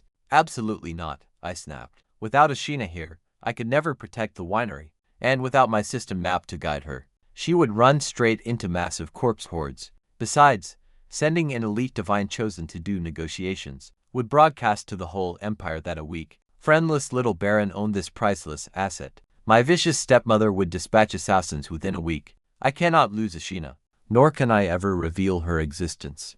"That is in order, just go do it," I firmly told Chow. I spot 2 of our female slaves, whispering quietly to each other, and heading straight toward the border. probably trying to slack off. I know that slacking look anywhere. Having dealt with slacking employees back on Earth, one human, one demi-human, walking side by side toward the border, it feels surprisingly heartwarming, seeing these two different races become friends. So I sneakily follow them, thinking I could easily use them as a model example. Suddenly, they both squat down to relieve themselves, right on the path in broad daylight. Zero shame, what on earth? My eyes, I yell. Chow doesn't even flinch, apparently normal. He explains, casually picking his nose. Commoners are just filthy. He explains that across the entire empire, people just go everywhere, streets, hallways, staircases. Even my own housemaids do it inside the building, simply because they fear the dark outside. Territory chores had me so distracted that I completely forgot this is the Middle Ages, and terrible hygiene once wiped out Earth. I am definitely not letting that happen here, so I instantly pass a new law. No more public pooping. Always goes into proper pits. The first 3 offenses get warnings, but after that, they get fined. 1 copper for slaves, 3 for citizens, that no other lord ever thought of. He is genuinely thrilled, comparing it directly to the breathing tax, or the blinking taxes other nobles use. He bows, calling me a model nobleman. That was definitely not my goal.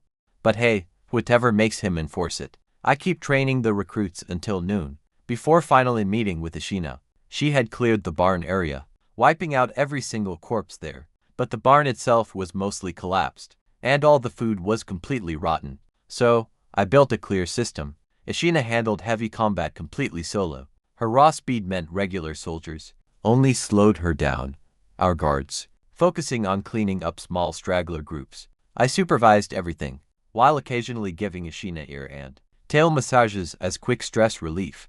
We expanded our territory 5,000 square meters, eastward into the forest, not even a soccer field, using fog lanterns to push back the mist. Kill the corpses, then have workers remove all corrupted material. Then, my lord ability would permanently protect that land, and we had to ensure absolutely no new corrupted monsters wandered back inside. Still, our territory produced 0 food. Our limited supplies were draining fast, making trade our only real option. Time to go to High Fort Province, I muttered, setting down my coal pan. Downstairs, Wildcat and his guards stood at attention, still looking a bit crooked and messy, and let me tell you, they looked way better. The extra food I provided was working wonders. They weren't walking skeletons anymore. Wildcat begged to join as my shield. I was quite touched, but told him I needed him protecting home. For this journey, I was bringing Iron Hammer and 2 other guards as my escorts, plus Ashina and her 20 elite riding cavalry, a god-chosen, and 20 riders made for a solid force. After giving detailed defense instructions, I headed out while Wildcat watched me leave, telling everyone else that I was a true nobleman, a kind-hearted lord who had the guts to keep going into that deadly fog himself. Meanwhile, my people back home were actually pretty worried about me, but Chow did not care about the journey. He was terrified of what would go down in Maple City. Is the exquisite dancer, the holy chosen of the god of pleasure, into giving up their fortunes, and even more. Chow was convinced I was walking into a honey trap, especially since he once caught me spying on women, using the bathroom, which was totally not what happened. But honestly, try explaining that to a medieval butler. Ashiana offered to go in my place instead. I flatly refused. No way was she risking her life for gold coins. Plus, I had to personally build a connection with the Maple Baron for future business. But here is the real catch I kept from her. Without my magical system map, we set off with a pretty solid squad. Ashiana and her loyal dragon, Volf, including Iron Hammer, 20 slaves to carry supplies, and my maid, Scissors, to take care of my needs. We packed 10 barrels of black pearl wine, and a box full of old magic scrolls. The road through the cursed Badlands was utterly miserable, with corrupted ground and tiny tentacles, constantly slowing down our carts. I quickly resolved to build a proper highway in the future, linking Nightfall Domain straight to Maple territory. Naturally, the zombie attacks began almost instantly, slashing through waves of monsters with her spear and burning fire breath. The raiding cavalry rushed in next. These beastmen were absolutely natural riders, and they mastered horse riding incredibly fast in their brief training. We still had to slice through some smaller groups. Reaching the Maple Fortress gate, the whole world suddenly opened up. Bright skies, clean air, no more endless choking gray fog. It felt like breaking out of hell. Believe it or not, those border soldiers were completely stunned, seeing riders exit the death fog, wrapped from head to toe in black cloaks, drenched in blood. They figured we were elite adventurers, or maybe some high-ranking Imperial investigation squad. The commanding officers just welcomed us in, wishing us a nice shopping trip. 0 bribes required. I packed a bag of gold coins for absolutely nothing. Relief washed over me. I fully expected them to cause trouble. Now, I just needed to locate the Maple Baron, to trade wine for gold. If I can set up a permanent trade route, we will never have to make this nightmare journey again. Ashina was completely wiped out anyway, from battling our way through that fog, so she just curled up and fell fast asleep. I made sure all the subhumans wore heavy cloaks, to cover up their ears and tails. See, in the Empire, any visible subhuman is instantly labeled a slave, and I wanted 0 attention. After traveling one more day from the border fortress, we finally reached Maple City. This gorgeous mountain town is the Empire's most famous pleasure hub, and honestly, their walls are a total joke. They are only 3 meters high, decked out in flowers and silk banners. Instead of real guards, the actual guards on duty were just drinking and eyeing up everyone passing by. But their tall mage towers and adventurers guild were quite impressive. Travelers and merchants absolutely packed the roads. Street vendors hawked cheap booze, tobacco and quick snacks right outside the gates. Seriously, everyone in the Empire knows what Maple City is. A place that will happily take your money, your magic or military force, to trade for a good time with gambling and food. Women, you name it. The only people not welcome here are those with empty pockets. A crowd of homeless beggars squatted by the gate. Even ruined nobles who had gambled everything away. The moment we crossed the gates, a woman wearing next to nothing approached my soldiers, offering her services for just 10 silver coins. My men turned red and started drooling. Even I was caught off guard. And this was right at the city entrance. Maple City certainly lived up to its reputation. My maid, Scissors, flushed bright red, saying she would rather face corrupted monsters. Ashiana poked her head out of the wagon, giving me a pretty judgmental look. Go have fun first, we can wait, she said. I am not that kind of person. I snapped back defensively. Ironhammer was practically vibrating. He saved 47 silver coins, and was incredibly desperate to spend them.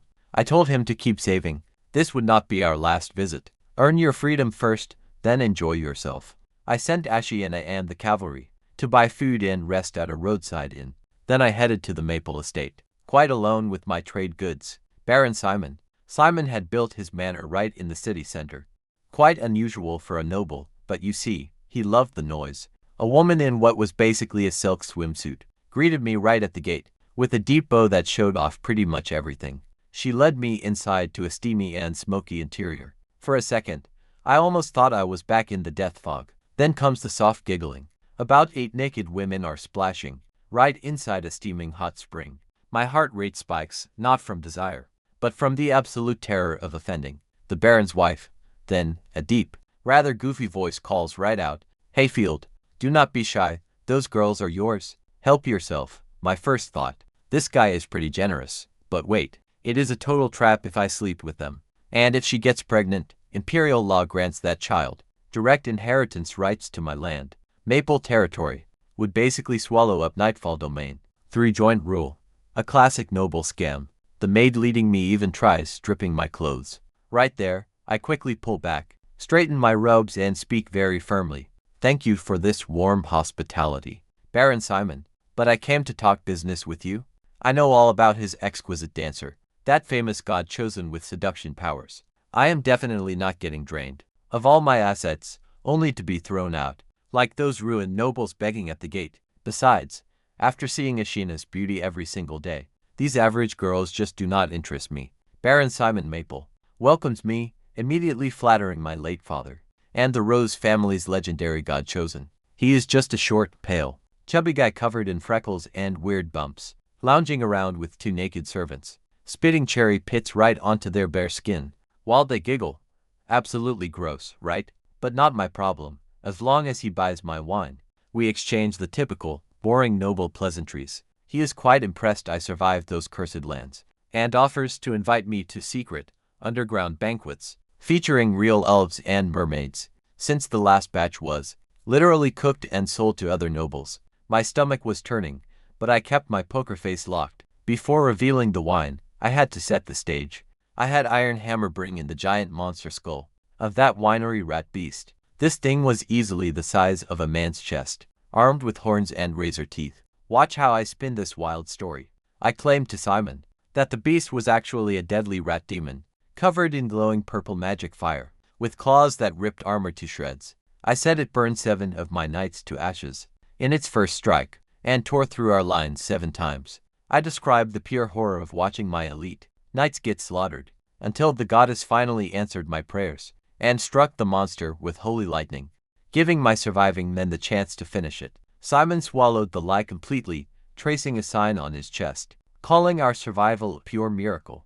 Then I casually added that this smart demon had been guarding a massive treasure, barrels of rare black pearl grape wine, extinct for 10 whole years, the exact vintage served only at imperial, royal banquets. Hearing that, Simon's eyes practically bulged out, demanding to inspect it right away. Trust me, nobles cannot resist rarity, and my epic tale just multiplied this cheap wine's value tenfold. When we finally cracked open a barrel, and a rich, sweet scent filled the room, Simon took a sip and went into heaven. He confessed his father saved just 1 bottle for years, letting him drink only a single glass for his birthday last year, and now 10 entire barrels. He declared me his absolute soulmate, vowing to buy every single drop immediately. People always buy into a great story, risking my life fighting a terrifying demon in a cursed land. To bring you this vintage always wins, over simply finding dusty old barrels in some cellar. He immediately huddled with his advisors,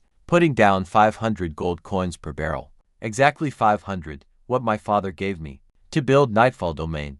Get this, cheap wine sells for about 26 gold coins. He basically offered 20 times the standard rate. The 10-year extinct label, plus the Demon Guardian myth worked wonders. The transaction went incredibly smoothly.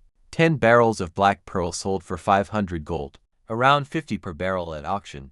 They could fetch 550 each, but after the auction fees and taxes, I would pocket only 400 gold from nobles. No taxes meant this was way better. Simon even purchased that rat monster skull. That served as a trophy for 20 gold. I wore a deeply pained expression, as if parting with some priceless relic, though honestly that thing was useless to me. Ishina ended it in less than 3 minutes. I told Simon it still held lingering divine power, which made him even more thrilled. Talk about hitting the jackpot.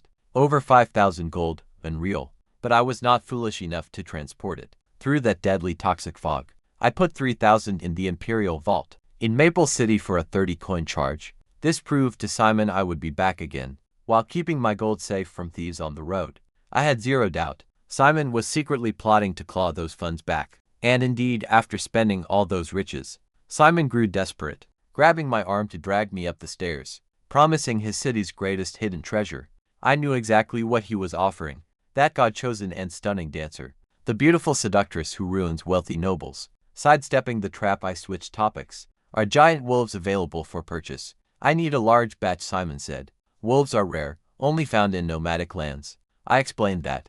Horses, completely useless in the corrupted north, because of tentacles and corrupted plants snagging their hooves. Wolves handle the rough terrain much better. My special lord ability could upgrade 50 Volf cavalry into first-rank warriors, all at once, but first, I needed actual wolves. Plus, I wanted to preserve that dragon Volf bloodline. For breeding purposes, that genetic treasure was priceless, just like how the royal family bred their famous griffins from the founding emperor's divine griffin. Simon agreed to have his merchants search for wolves, even pups, because I knew once he found them, I would be his only bear, so I could easily negotiate the price down later. I am heading back to the north, telling him that fortune and glory are calling. I left quickly, but wait till you see Simon, practically weeping over his lost gold coins, as he slowly shuffled to a guest room, where that exquisite dancer was waiting. She was pretty disappointed it was not me walking in. The two of them started discussing me. She thought I was just a cute little boy, someone she wanted to possess, and theorized I might have some unusual tastes, since I easily resisted every woman they threw my way. She told Simon to send me a formal invitation to Maple City's underground mask ball in 3 months. Apparently, it is a place catering to every dark desire, a clever trap designed to find my weaknesses and exploit them. Simon highly doubted I would survive that long out north. Luck does not last forever, he said. Plenty of God-chosen have died in that frozen wasteland. But check this out, I had a cheat map. That literally makes the difference between life and death out there, but their scheming made one thing quite clear. I had to be very, very careful when dealing with Maple City in the future. Once I left Simon's estate, the warm sunlight finally eased my tense nerves. My big money problem was solved. Now, I urgently needed supplies and people. Nightfall Domain's soil was still incredibly weak, even after purging the dark corruption, meaning farming would yield almost nothing. My plan: build a livestock farm for chickens, ducks, and pigs, and cattle. Their manure would slowly restore the soil. But prices varied wildly between cities. In Maple City, slave prices were quite high, with mostly women and children up for sale. Strong men cost 3 times more than the women. Food and animal feed became my biggest expenses. My territory produced literally nothing, so I was basically paying just to keep everyone alive, entirely out of my own pocket. Any other noble would have abandoned this bleeding money pit. But first, before shopping, I desperately needed to recruit talent. My whole territory had exactly 2 literate people, and Cow's management skills were pretty mediocre at best. I also desperately needed skilled craftsmen, just to repair the winery, so I sent Ironhammer to stash our gold at the local inn. Then I headed for the tavern, the classic medieval version of a job market. The place was absolutely packed and loud. My noble clothes and fully armed escorts made everyone fall dead silent when I walked in.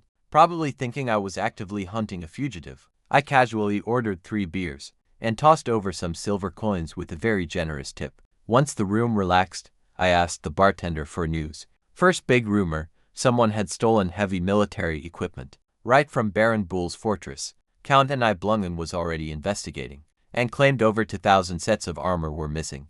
I'd only taken about 500. The greedy Count was clearly inflating the numbers, just to skim some extra off the top for himself. And honestly, that was perfect news for me. If he had reported the actual number, he would be aggressively hunting the thief, but padding the count meant he would just blame some random bandits. Scapegoats. Now, the second rumor: a 5th-rank divine artifact called the Eye of Desire was recently stolen straight from the Imperial Palace. It could easily control people's minds, and was tied to those heretics who were busy conquering the Eastern continent. The Purple Gold Empire's capital was under siege for a month. Quite interesting, but honestly, not my problem. I wasn't touching 5th-rank relics, so I told the bartender what I really wanted. No assassins, no mercenaries, just people with real useful skills, management and construction, herbalism and craftwork. He was pretty surprised, since nobles hire nobles, or use noble kids for management roles. But he actually knew a guy, a former prison warden named Tate. The man could actually read and write, refused dirty bribes, and tried upholding real justice. Naturally, his own corrupt subordinates framed him, getting him fired. Now, he sat alone in the corner, quietly drowning his sorrows. An honest, educated administrator, who got completely ruined for doing the right thing. That sounded exactly like my kind of guy.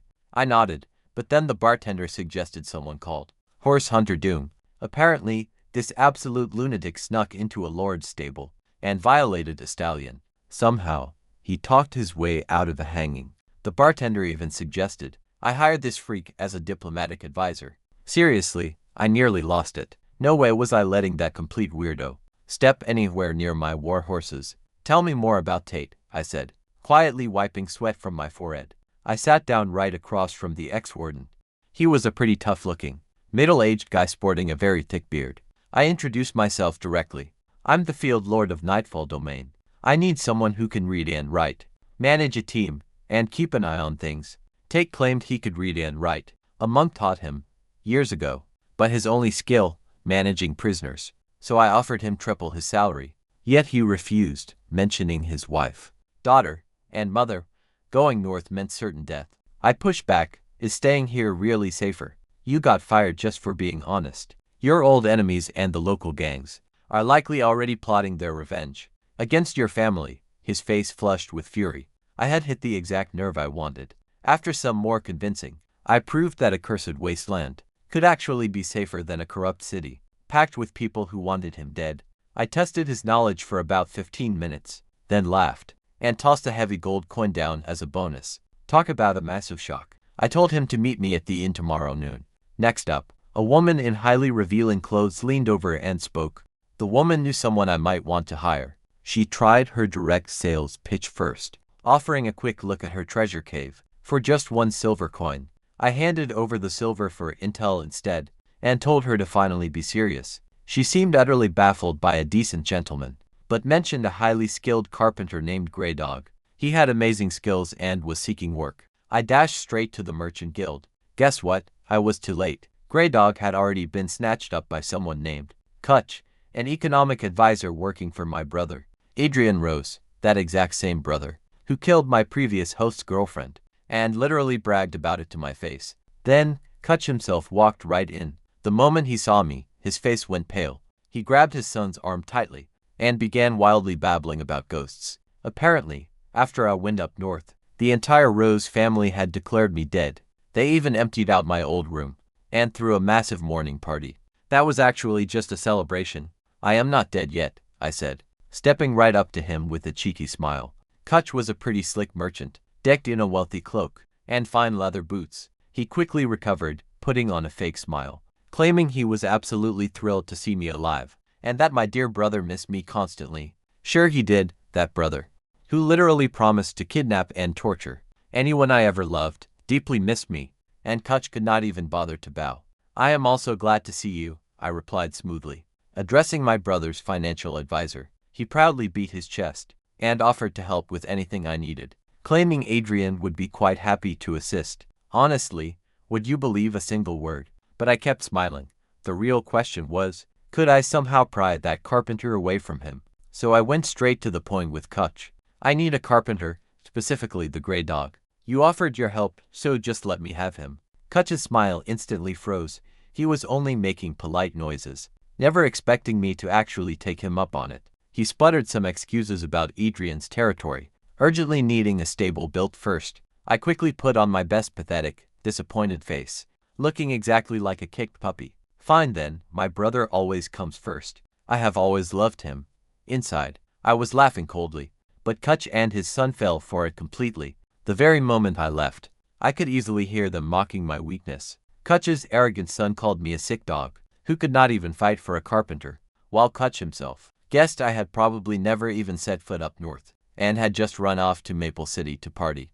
He planned to report my survival to Adrian immediately. A living field rose meant someone was. Who else would claim a share of our father's inheritance? Meanwhile, I had some shopping to do. I immediately pulled out my list: slaves, fog lanterns, and purification potions, fabric, and food. Every single item was absolutely necessary. The cash I just made was already burning away fast. Ironhammer was absolutely furious on my behalf regarding that entire carpenter mess, offering to deal with them violently, to catch up and take Grey Dog back by force. I told him to stay patient and just let the bullet fly. He didn't get that expression at all, but he trusted me. At the church, I set out to buy fog lanterns and purification potions. The old priest was busy flirting with a nun when I interrupted. He reminded me these weren't normal purchases.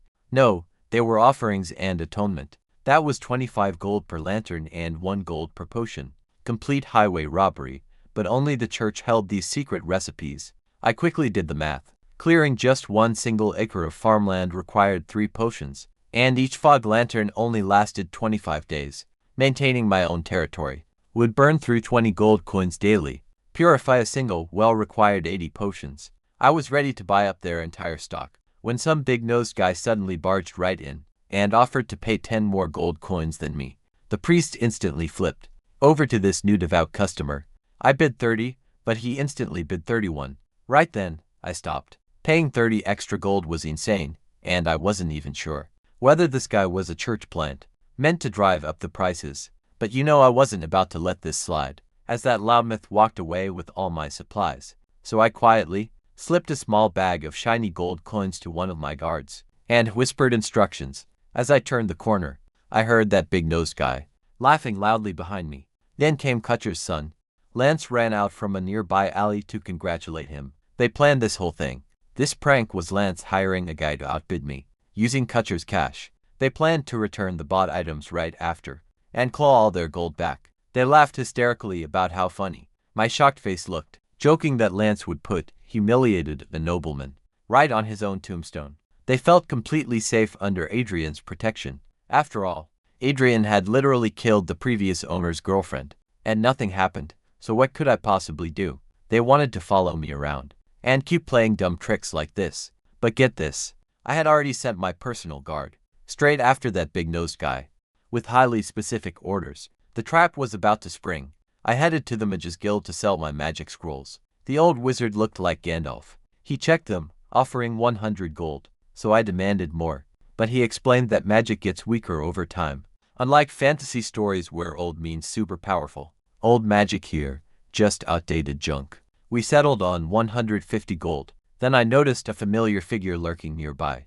The big-nosed guy from the church, back for round 2 exactly as I expected. I played along, pretending to want a spellbook, called Feathered Beast Vision, a spell letting you see right through a bird's eyes. 200 gold, right on cue. Big Nose immediately jumped in with a higher bid. Watch this. The wizard tried to reject him because I was first, but I started winking frantically at the wizard, right behind Big Nose's back. The clever old man caught on immediately, playing right along and accepting his higher bid. I acted furious, grabbing another book. Big Nose outbid me again, and again, and again. We kept bidding, until Big Nose racked up 1,300 gold, charged right to my brother Adrian's account. Sweating bullets, he kept going. He was completely drunk on the thrill of disrespecting a noble. Then, my guard returned, back from that little chore I gave him. Perfect timing. You win, I said with a fake smile, walking out. But the moment I left, Big Nose tried returning it all. The wizard's face turned to absolute ice. You dared use Baron Adrian's name, just to steal purchases from my actual customer.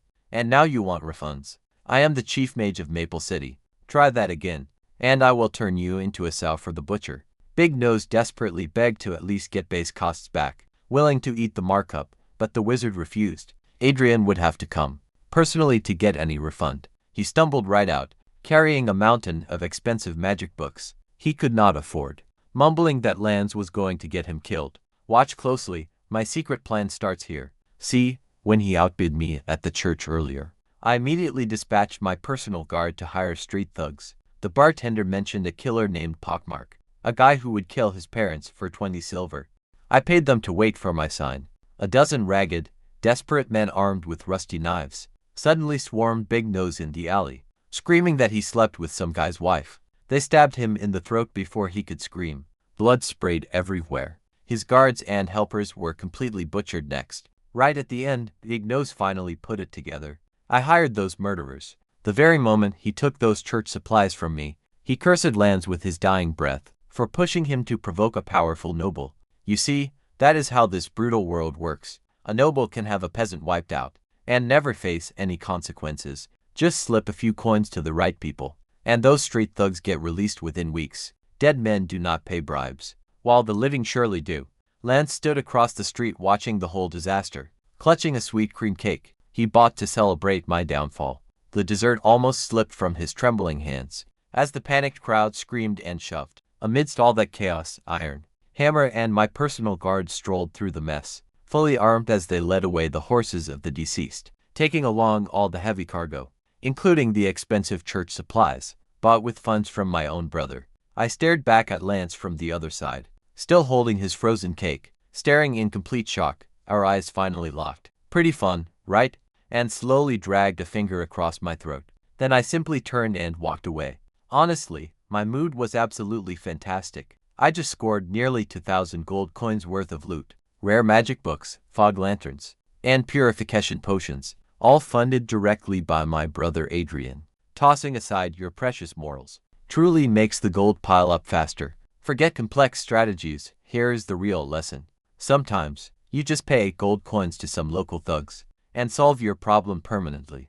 My guard confirmed the plan went flawlessly. He hired Pockmark and his crew, without ever whispering my name. I tossed him to silver coins for his trouble. By the next morning, the caravan of Kutch fled Maple City at dawn. You can easily picture the absolute chaos inside his wagon, with Kutch screaming at his foolish son. Lance desperately wanted to report me to Baron Simon for murder, but Kutch immediately shut that idea down. Accusing a noble is pure suicide for any commoner, regardless of whether the charge is true. Highborns will always treat it as slander. the entire noble class would instantly band together. That is the harsh, undeniable truth of this world. Sure, nobles fight constantly, but the moment a peasant tries to challenge them, they form a fist to crush that outsider first, before going right back to their petty squabbles. Pure class loyalty, which is why, even when I had nothing, not a single servant dared mock me openly. Kutch explained to Lance. Their only play was heading back to Adrian's territory, to report that I was still alive. As for the 2,000 gold missing from Adrian's vault, Kutch would decide whether to forge the ledgers, or claim a robbery. Check this out, they spot my raiding cavalry. 20 riders in dark cloaks, carrying lances, armored in heavy plate, circling their convoy like vultures. They looked exactly like dark wraiths from some fantasy nightmare. Kutch almost had a massive heart attack, but their bodyguard, a second-rank combat knight named Gareth, remained completely calm. To a warrior with superhuman battle strength, regular cavalry were basically mere bandits. One blow, they die.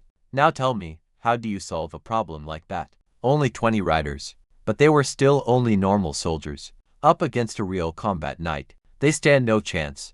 Just one first-rank knight can slaughter 5 heavy cavalry easily. A second-rank knight, like Gareth, could easily take on all 20 of my men. Kutch knew this truth, and ordered his convoy to prepare for a fight. Gareth rode out, highly confident, absolutely starving for glory. But then, Ashina's dragon Wolf howled from the high peak, sending his warhorse into a panic. That massive, black-scaled beast loomed on the ridge, with Ashina sitting tall in her flowing black cloak. Gareth's combat aura instantly sensed her presence. It began trembling all on its own. A god-chosen's rank did not even matter. Even a basic first-rank combat type could easily wipe out a third-rank knight. Gareth knew he was totally outclassed, but his knightly pride would not let him run. Running meant ruining his reputation and entire future, losing all honor. He roared and charged alongside his 5 squires. Still, he tried talking Ashina down, yelling that any god-chosen could live in absolute luxury, just by serving a powerful noble like Adrian. Why lower yourself to simple banditry? Ashina barely even bothered answering. The dragon Wolf crouched, unleashing a massive pillar of fire. Gareth channeled white combat aura straight into his lance, deflecting the blast completely, but the heavy impact shook his internal organs. He tried a full-speed charge. Combat aura wrapped entirely around him and his mount, like a battering ram. He slammed directly into Ashina's last known position, striking hard enough to crater the earth. She had already vanished. Honestly, the beast basically just teleported, defying its massive size. So this is what a combat knight feels like, Ashina thought, her Wolf ears twitching with amusement, while those two clashed fiercely. My cavalry captain, Silver Claw, glanced back at me. I nodded, and he raised his lance, screaming the charge. 20 heavily armored riders thundered straight toward the caravan. They had only trained for a short time, but they survived multiple corpse hordes. Regular human enemies did not scare them at all. Somehow, 20 riders charged with the force of 200. Kutch quickly positioned the hired workers as a literal human shield, hoping they would absorb the cavalry charge. A pathetic wall of peasants armed with crossbows. Their scattered volley flew, but arrows pinged harmlessly off my rider's armor. Trust me, full plate is incredibly effective here. Only one unlucky rider took a bolt straight to the shin, dropping down before they could even reload. Then my cavalry smashed into their lines. The lead crossbowman took a lance to the shoulder. His whole arm disintegrated, and the horses right behind trampled him to absolute paste. Naturally, the workers panicked instantly. They only signed up to haul cargo for lunch money, not to die as meat shields. Their chaotic retreat slammed straight into Kutch's guards, shattering their formation completely. The guards lost all will to fight. My Wolf Beastmen cavalry were natural-born riders. Drawing their sabers, they slashed down from the saddle, straight into the chaotic mass. Anyone falling was simply crushed under heavy hooves. No finisher even needed. The screaming was absolutely horrific. Desperate pleas for mercy mixed with brutal war cries. But I watched from the hillside, completely unfazed. Kutch's son thought tormenting me was a joke. Now he's about to find out what happens when you poke a noble, especially one who hunts corrupted monsters for a living. And just like that, Gareth fought bravely against Ashina, but a second-rank knight was simply no match for a god-chosen warrior. Ashina stopped playing around, unleashing a devastating barrage of spear thrusts. Looking almost like a dense river of falling stars, Gareth took over 12 hits before he could even process it. His squires simultaneously dropped right off of their horses, dead before they even hit the ground. The dragon Wolf caught Garrett mid-fall, crunched right through his heavy armor like a snack. Apparently, humans with combat aura are just tasty snacks for this beast. My cavalry completely tore clean through the remaining caravan. The hired workers broke instantly, and their panicked retreat ruined the guards' formation as well. My Wolf, beastmen riders slashed and stabbed fiercely from horseback, trampling anyone who fell down. Once it was done, I rode over and called a halt. My riders were absolutely drenched in blood, radiating pure, demonic killing intent. True battlefield veterans here. They are just built differently. Our own casualties just 3 wounded. Seriously, mostly from falling off due to poor riding. 0 deaths. Heavy armor makes an enormous difference. See, it makes complete sense. Why hiding military armor was once a capital crime. 1 silver per head, I announced, and I will personally cover all medical care. Then, Silver Claw drags Kutch and his son Lance before me. I kept my dark cloak wrapped tight. A noble caught raiding would lose everything instantly. We meet again, I say softly. Pulling back my hood, their faces go pale. Tell me absolutely everything about my brother, I command. Adrian's military strength. After some rough persuasion, Silver Claw knocks out 3 of Kutch's teeth. Lance quickly spills all the details. 1 4th-ranked knight, 12 others. 500 3rd-ranked knights. Total soldiers, plus 3,000 militia ready for war. Most importantly, he has a 2nd-ranked god-chosen named Allison, known as the Flame Spirit Butterfly, a deadly, fast-casting mage, who leads a whole supernatural magic squad. Terrifying, but there is a catch. Adrian is still new to this land, so he can only control about 1/10 of them. Those elite knights are still loyal to father, not him. Still, he is way too powerful for me now. Go back to farming, I forgive you both, I say, turning my horse away. Then I silently signal Silver Claw to end them. Kutch and Lance scramble to their feet, but they are instantly tackled and stabbed repeatedly, screaming curses at me with their final breaths. Hey, I said I forgave you. I shrug. I never said that. My men did. The surviving workers were absolutely terrified. A skilled carpenter named Grey Dog, the exact guy I had been trying to hire, was found hiding under cabbages in an overturned cart. He actually wet himself. You have all been recruited, I announced from my horse. Anyone with useful skills, step to the right. Also, which one of you is Grey Dog? Everyone immediately rushed over to the right, even the ones with 0 skills. Grey Dog jumped out and threw himself at my feet, wet pants and all. That is me. I will do anything. I am the Lord of Nightfall Domain. I heard you are a great carpenter. Just work well for me, and your life will be better than it ever was. Back in Maple City, I pointed toward the remaining 7 survivors, 4 workers and 3 of old Kutcher's maids. That old guy had way more maids than I did. Honestly, he deserved what he got. My riders started sorting through the massive loot. But look what Silver Claw finds inside this chest. Rows and rows of glowing crystal bottles. I nearly lost it. Combat aura potions. Maple City's absolute specialty product. 60 bottles total, each worth at least 50 gold coins.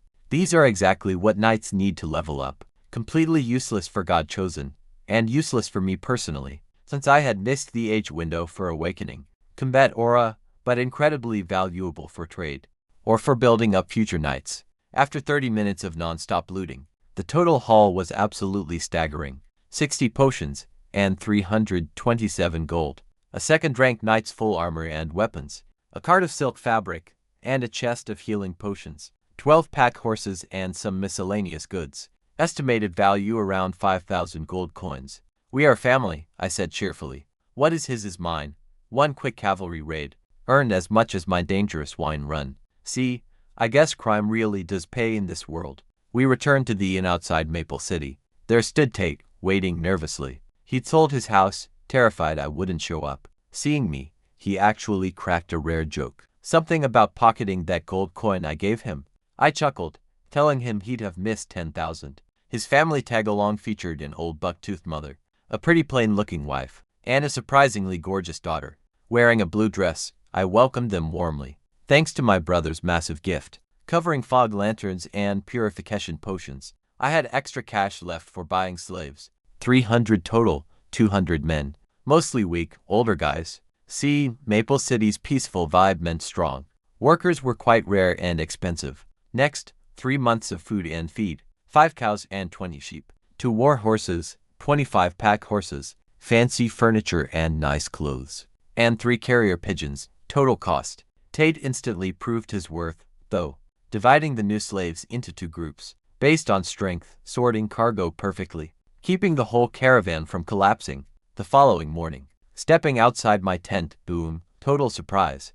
A holy church camp was nearby, 30 holy knights radiating pure combat aura, plus 20 nuns in modest robes. My slaves were already bowing down, listening to the nuns preach. Trust me, this church is no charity. Instead of donations, they tax kings, excommunicate rulers, ignite massive wars, and rule 3 wealthy southern provinces.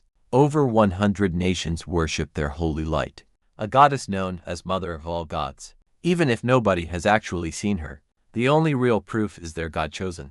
Everything else is likely fake, since I lie constantly without feeling a shred of guilt. A nun suddenly recognized me as Lord Rose. You actually survived nightfall. Domain, this has to be a miracle. Then, a gentle voice came from behind her. A woman in white robes stepped forward. A glowing angel symbol shined on her forehead. A God chosen, I am Eliza, a 3rd-rank God chosen of the church. We prayed for you while passing through Rose territory. A 3rd-rank God chosen. Trust me, one person at that level is an entire army. I immediately worried she would detect Ashina. Apparently, God chosen can shield themselves from each other's detection. Ashina's marker vanished right after our contract, so if God chosen can shield each other from detection, then Ashina was totally safe. No wonder I have been so lucky, with gorgeous nuns praying for me. The church had never helped me out once. Ashina was not even their goddess's chosen. She belonged to the winter goddess of the subhumans. Eliza proposed a partnership. They wanted to build a cathedral to help with defense. It sounded generous. Wait, let us think about this for 2 seconds. A 3rd-rank powerhouse squatting right in my territory. She would own the place overnight. And where exactly was the church? When I first stepped into this death zone, with absolutely nothing, now that I carved a foothold, they smelled the opportunity and came running. No thanks. I told her we are still far too unstable to partner up. We will pray to the goddess every night. She looked disappointed, so I offered to travel together, to use her insane combat power for myself, clearing corpses all along my route. Talk about free divine protection. Claiming slaying monsters was their own sacred trial, so I asked their real goal. Eliza explained they were hunting for divine artifacts, weapons left by fallen chosen, who fell fighting up in the north, but these artifacts rot over time. So, the church wanted them back before they crumbled. My eyes instantly lit up. Are there any artifacts inside Nightfall Domain? Eliza's face completely soured, and offered to help them search, just in exchange for fog lanterns and purification potions. Naturally, she refused both. Divine relics belonged to their goddess, and those lanterns were made using dead God chosen. Neither of us got anything. She kept demanding to build a church in my territory, while I kept stalling until we were fully stable. Truth is, I wasn't scared. Politely, we went our separate ways. I armed 50 strong slaves with heavy spears. The trip back was absolute hell. 350 people meant a slow target. The undead attacked relentlessly, charging from ruins and corrupted forests. Even from the dirt, Tate nearly lost his mind the second he saw his first undead monstrosity. Sure, he had heard the stories, and believe me, seeing them live is different. He was ready to run away, until he saw my cavalry pulling out their sabers, like, within the last 2 days. That quieted him down faster than any actual monster could. He quickly realized running from these brutal knights was way more dangerous than dealing with the corpses, while nervously throwing glances at his family wagon. Smart man, he figured out pretty fast. Runners will be cut down immediately. Silverclaw bellowed at the terrified slaves, not to fight the monsters, but to stop the slaves from running. And then, the Dragon Wolf erupted from nowhere. Watch him smash through the undead horde like a wrecking ball, claws crushing, fire burning. The new slaves stood frozen, too completely shocked to even feel afraid. They had no idea. We had a massive beast hidden right among us. I tapped the stunned Tate on his shoulder. She is my contracted God chosen. Now go handle the slaves so we can get moving. He could not even speak. My other maid Scissors laughed at him. If even I am not scared, what is a grown man worrying about? Skull icons were swarming from every direction, and dead activity had spiked massively. Since my last run, staying still meant death. Get moving now, I ordered. The journey became a living nightmare. Endless waves of corpses charged out from the fog. getting burned to ash by Ashina's valve. But they were immediately replaced by more. Honestly, it never stopped until we finally reached the winery. 2 pack horses bitten to death, and 7 goats I used as bait to distract a horde. Heavy losses, but at least the food, supplies and our cavalry survived intact. Tate's face was as black as coal. As his wife and daughter tumbled out of the wagon, he collapsed onto the cold dirt, trembling all over. He seriously regretted coming. And then he saw my castle, a half-ruined winery with wind howling through the walls. Honestly, you can't even blame him. I laid it out straight. This whole territory is basically a giant prison. The fog acts as walls, and almost everyone is enslaved. Your job is serving as my domestic advisor. Prevent riots, assign work, keep order. It really is just like a prison, he muttered, with one difference. I replied, these people can earn their freedom. I also want to use some of their work hours for real rehab, teaching actual skills, breaking toxic habits. I looked down at a nasty pile of waste on the ground and winced, especially at this public defecating problem. My previous ban clearly did not work. But get this, while I was gone, our territory was never attacked once. The very first batch of purified farmland was already being actively farmed. Slaves were digging with hoes and bare hands. No heavy plows, no straight rows, no irrigation ditches, totally primitive. But at least they were using the land. We had oxen to pull plows, if I built some. As we finally rode in, every slave dropped their tools and rushed toward Neil. Even the guards came running over. Chow almost broke down when he saw me, terrified that I had died or abandoned them. Thank the heavens you have returned. He honestly looked ready to kiss my horse's hooves. Without me around, everyone in this territory would die in days. No lord abilities meant zero fog protection. I had a mountain of work ahead. New slaves to integrate, and military training to continue. Farmland to expand, the winery to repair, and solid defenses to build.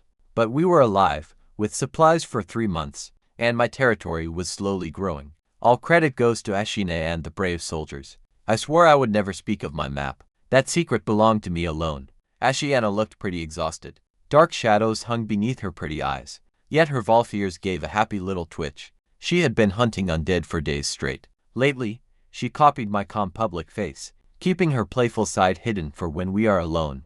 Ironhammer and his guards snapped to attention. The second I offered some praise, they knew I preferred a disciplined posture. It was a purely automatic reaction. Ironhammer smashed his dried, bloody fist right against his metal breastplate. Chow looked incredibly relieved to see me, scared I had died or abandoned them. I was not planning to leave our lands anytime soon. The entire journey had completely drained my energy. Nightfall Domain finally felt like home. Crumbling walls and all cozy, right? I gave the riders 3 full days off. Ironhammer's squad got the same. I ordered Chow, hand out meals to the new captives, just 2 loaves and soup for everyone. We lost over 30 people on the march back, mostly the older ones who lagged behind. Inside the winery, the air smelled way cleaner. That little sparrow maid had scrubbed the entire building while I was gone. The cold stone walls showed their true colors again. Even the disgusting indoor bathroom habits had stopped, no doubt because my authority had grown, enough to terrify the guilty party. Dinner and a hot bath came first. The wooden furniture I bought in Maple City made this dark room actually feel livable. No more cheap chairs breaking under my weight. I relaxed, leafing through a thick magic book, when Tate knocked on my door. With zero rest, he had walked every inch of our territory, reeking of sweat, wanting to know my main goals for governance, taxes, population, even food production. Honestly, you have to love how fast he started. Since earlier, he looked ready to quit. We must face reality, he said plainly, because my family is tied here now. I will do everything I can. I do not want my kids eaten by corpses. I laid out my actual priorities. No taxes, no quotas. Setting targets we cannot meet is pure vanity. First, reclaim corrupted farms and buildings, destroying every speck of corruption, so my ability can permanently protect us from the deadly fog. Second, rehabilitate the slaves, transforming them into skilled, loyal workers, hopefully helping them all become free citizens. You manage prisoners, so reforming people should be your specialty. But warning, some of these slaves look quite pitiful, yet they commit crimes behind the scenes. Sort that out first, because even among slaves, there is a pecking order where strong bullies weak. Being oppressed does not make someone noble. Some people are just terrible, regardless of their situation. You can see Tade is completely stunned here. Your grasp of management is remarkably clear. And so forward-thinking. I have never seen this before. I laughed. Is this not basic stuff? Not at all, he replied very seriously. Most lords only care about this year's taxes, grain output, and military strength. You are the very first to focus on the foundation. The people at the bottom. I tapped my desk thoughtfully. He was right, this was pretty unusual here. But back on Earth, this was standard modern thinking. Invest in your people, and build from the ground up. All that modern knowledge I carried from my past life, made simple choices look like genius. But then Tate brought up local housing. Slaves were crammed into cheap tents, thrown together with rotten wood and rags. Even the free citizens lacked decent shelter. I warned him this takes real time. We must reclaim the eastern forest and quarry first, so I handed him a map and asked for his input. And guess who shows up for breakfast next morning? In a lace trim gown that I bought her back in Maple City. She usually sticks to her maid outfit. She looked gorgeous with long white hair, dreamy half-lidded red eyes, and those white stockings hugging her legs just right, slippers swinging lazily on her feet. Definitely not the stiff posture of a noble, but I really liked that she stayed true to her Volf. Subhuman nature, this was my turf, my rules. She asked if we were hunting for treasure, finding that ancient wine, and those magic scrolls really hooked her. I shook my head. Today, we are inspecting the grassroots. Grassroots, she blinked at the strange word, meaning we check the workers and see how things are going. 2 steps outside the winery, I immediately regretted not taking my horse. Filthy waste was splattered literally everywhere on the ground. My anti-defecation decree was a complete failure. I quickly summoned Chow and the village elder, an old man they called Old Turtle Duff. Chow sheepishly admitted the massive issue. There were just too many people, and they were too dumb to remember rules. Plus, the 3 warning system meant hundreds of folks all got 3 free passes. Verbal warnings meant absolutely nothing to them. He was right, kindness had totally backfired. Time for an iron fist, new rule. Effective immediately, I announced. Anyone caught relieving themselves in public now gets punished right on the spot. Free citizens face a 1 copper fine or lash. Slaves get 3 coppers or 3 lashes. Absolutely no more warnings. Next, I ordered the women and children among the slaves to gather up all the daily waste and pile it up in one designated area. Old Turtle Dove thought I was completely crazy. Why go through so much trouble for poop? I asked if he knew how to fertilize crops. He looked totally blank. They only did watering and weeding. And their absolute favorite farming technique, praying to the goddess for a good harvest. I honestly almost facepalmed. No wonder this world has constant famines. Even the richest soil gets totally depleted. If you keep planting without putting any nutrients back, you have to fertilize, I told him, pointing at the fields. Just collect the waste, let it decompose, and then use it on crops. Old Turtle Dove's eyes nearly rolled back into his own skull. I swear, he looked ready to pass out right there. If I were not the Baron, I am pretty sure he would have punched me. The thought of putting human waste on food crops was clearly the worst thing he had ever heard. Trust me, this was going to take some time. Then I hoped, because Old Turtle Dove almost fainted when I explained how to use waste as fertilizer. He thought I had gone insane.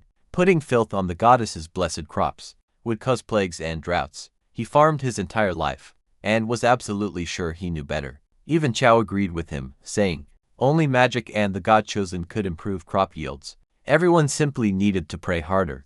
This was the exact problem with this entire world, making everyone lazy about finding real practical solutions for bad harvests. You must not have prayed enough. Send more cash to the church and pray for a miracle. I did not argue. I simply ordered that. Compost waste for fertilizer, ridge-style vegetable planting, plus double-tilling wheat. The free citizens could farm however they actually wanted. I had spent some of my childhood in rural China, knowing some basic agriculture. In this corrupted soil, the loss would be tiny. Honestly, those fields barely produced anything anyway. After personally showing some slaves how to dig proper ridges, I moved along. Ashina then asked if the entire territory would be covered in wheat and fresh vegetables by next year. Hopefully, I replied, but still not enough for everyone. We will still need imports. I wish we could grow meat, she said, wiping drool from her lips. My head cook, Plate, was planning his usual nightmare menu. Apple roasted steak and his absolute masterpiece, orange almond stewed ham packed with chili peppers. The last time he cooked that, I needed 5 full cups of tea to wash away The terrible taste. Somehow, the servants all called it delicious, proving they had never tasted real food. I could not cook myself. If a noble touched the stove, the chef would literally hang himself from shame. So I stood right behind plate and dictated every single step of a new dish. Dry pot beef. Heat the oil first, then quickly sear the sliced beef. Add onions, mushrooms, radishes and chilies, with no water. Every single instruction was a battle against his instinct to throw fruit into absolutely everything. Meanwhile, my maid Sparrow handled the noon food distribution, serving barley porridge and black bread from Maple City. It was much better quality than the stuff from Golden Eagle. Smelling the food, the slaves instantly stampeded, dropping their work completely, while Sparrow shrieked orders to form 10 lines. Some tried cutting the line, only to get flattened by the guards, who had been eating meat and eggs for weeks. No one messes with well-fed soldiers. One guy made a pretty nasty comment about Sparrow being pretty, but another slave shut him up. Everyone assumed she was some noblewoman. Being a castle maid definitely had perks in this crowd. And get this, there were twin sisters, named White Feather and Black Feather, just 11 years old. Their father was hanged for picking up a stick. Their mother was assaulted by some militia captain before drowning herself. The orphan girls were captured as beggars. Sold off as slaves, they eventually reached my lands. To keep her from getting trampled, when she heard the daily ration, 2 loaves of bread and porridge daily for everyone. In her experience, that was absolutely unbelievable. Slaves normally got 1 bread every few days. She felt certain that I'd made some drunken mistake with orders. She didn't quite get it. That nightfall domain ran differently, but she would soon.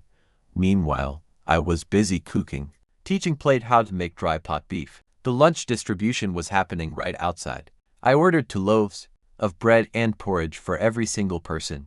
Extremely generous by this world's standards. What Sparrow told me later on revealed a lot about how things were running. The free villagers doing the distribution had tried to shortchange some of the smaller slaves, figuring kids only needed 1 bread every 3 days. Sparrow caught them and firmly stood her ground, repeating exactly what I always say.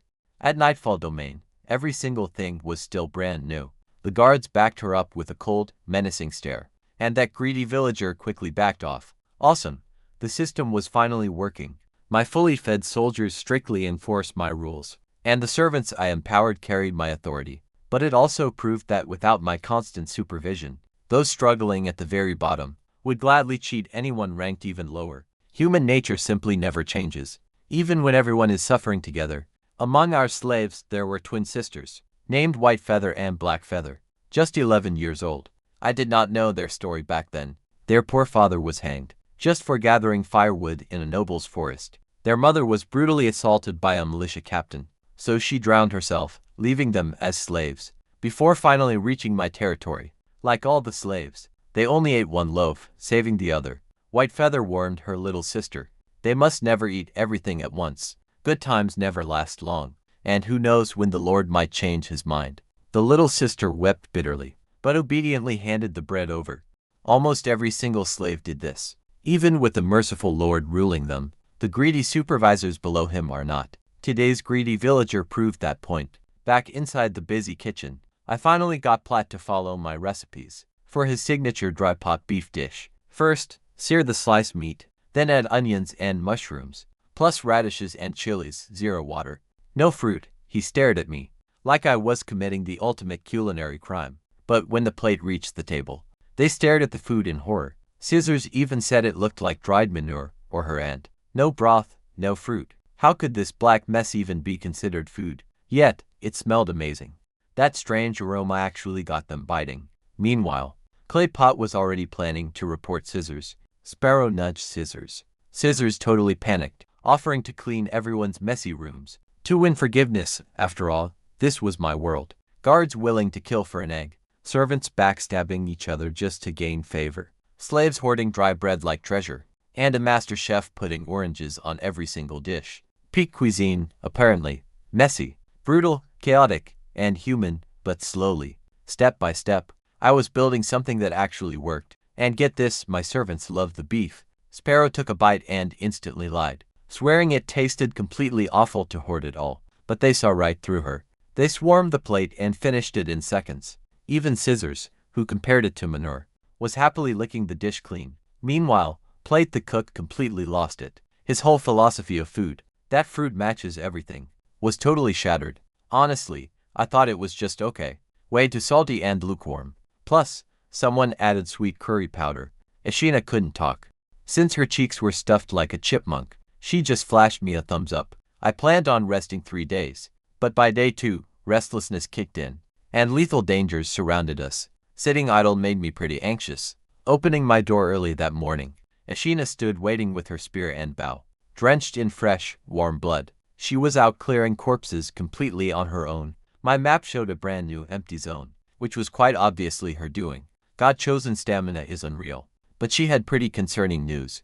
Around 3 that morning, something had been closely watching our territory. She went out searching multiple times, but she found absolutely nothing, whatever it was. It was a corrupted creature, with an entirely unfamiliar scent, that somehow completely evaded her senses. The wind carried an overwhelming feeling of killing. Hostility to no goblin pack. They could never hide from Ashina. This was something completely new and dangerous. We needed tighter defenses. 5-person patrol groups with signal horns. Ashina rarely offered her military opinions. She usually just did whatever I asked without any comment. So her volunteering tactical advice like this clearly proved this threat was quite serious. She faced a 3rd-rank rat monster without even blinking. So, whatever spooked her is on a whole different level. I agreed immediately, and added we needed another round of recruitment. Take could handle that.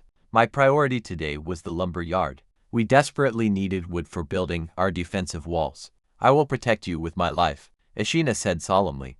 The lumber yard lay east of the winery, right at the edge where the forest met a lake. That lake had once been a beautiful ribbon, connecting directly to Starnight Lake, and corrupted white reeds. Purify it would cost tens of thousands of potion bottles. This corrupted landscape did not bother me anymore. Even the small tentacles growing from corrupted weeds. I actually started finding them kind of cute. They would curl up like shy plants whenever I poked them with my lance. It had quickly become quite a fun daily routine. As we neared the lumber yard, my guards fanned out to clear wandering corpses. Wildcat, he and his boys were scary good now. He slipped behind a female corpse, driving his massive halberd through her neck with one precise motion, while another soldier grabbed the monster's hair and ripped its head straight off. Neither of them even blinked. They used to be terrified slaves only a few weeks ago. Now look at them, real soldiers. Wildcat and his crew were clearing bodies, almost completely silent, just a faint armor clink. But then one guard stepped on flesh and yelped, immediately bringing 3 screaming corpses from the fog. He lunged forward and gutted the first one easily, locked the second one's arm, and drove it through the throat, before smashing the 3rd skull in with his shield. Just weeks back, this guy was a terrified slave. Now, he is a total killing machine. While they cleared, I practiced mounted combat, charging down undead with my long lance.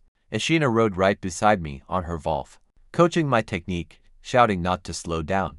Either hit with full power or do not charge. A rider who gets stopped by infantry is dead, Wildcat suddenly reported back. They discovered the stone bridge to the lumber yard, desperate voices pleading for help inside the fog. I pulled up my map. The opposite bank was absolutely packed with skull icons. Ashina sniffed the air, detecting 0 living things. Whatever was screaming definitely was not human. At least, not anymore. You made the right call staying back. You can never be too careful. So I sent Ashina ahead to clear the path to the lumber yard. She rode her Volf straight to the stone bridge, but her Volf blasted blue fire across the surface, incinerating everything instantly. From the bridge, Ashina spotted what looked like a piece of driftwood. A pretty purple magic flower was growing on it. She leapt down to the river bank and reached out for it with her spear. Suddenly it exploded upward. It was a 2nd-rank corrupted crocodile, 6 or 7 meters long, hiding underwater to mask its scent. Its massive jaw snapped open, packed with rows of fangs. The dragon Volf dodged it effortlessly. That beast slammed headfirst into the muddy bank, then whipped its giant tail around, packing enough force to completely crater the riverbed, sending giant waves across the whole lake. Ashina appeared right behind it like a ghost. One powerful thrust of her spear punched clean through its body. Before it could even react, she landed on its head, and brought her blade down with absolute divine power, splitting its skull open. Brains and black blood splattered everywhere. Corrupted fish with creepy legs and hands crawled out of the water to lick up the blood. Absolutely disgusting. The dragon Volf jumped straight into the lake, dragged the massive crocodile carcass ashore, and torched every single living thing in sight. Too bad it is corrupted, Ashina sighed, poking the enormous carcass. If this were just a normal beast, we could eat it, but at least the hide might be useful. She carefully plucked the glowing purple flower from its back. At least this thing is worth something. What does this magic plant actually do? I asked, craning my neck to look without actually touching it. Having learned my lesson from our last crazy incident, Ashina quickly sealed it in a jar. Do not smell it, and do not stare. What if you get poisoned again? She was still totally traumatized by my wild behavior. That aphrodisiac plant disaster. I told her she was being way too paranoid. But honestly, fair point. We seriously need a herbalist to identify these. For now, we just keep it alive. Then, that creepy voice echoed through the fog again. A woman screamed out, "Save me," like she was burning alive. Ashina's ears instantly twitched, but she couldn't sense any living soul. If someone has been screaming for help this long without actually dying, they're either totally fine, or it's a monster. Mimicking human speech, I muttered. Ashina charged straight into the thick fog. Within seconds, she located the lumber yard, and found a massive horde of corpses. They were crowding the building walls, totally drawn by those screams inside. Those thick wooden walls were literally groaning. But wait, look at what makes her grin. Massive piles of lumber were surrounding the building. Perfect, untouched wood, the exact resource we desperately needed for construction, which this yard used to supply all the time. To both our estate and Star Night City, they just floated logs downstream using the river. Suddenly, something lashed out from the shadows. Any ordinary person would be dead instantly, but Ashina just tilted her head.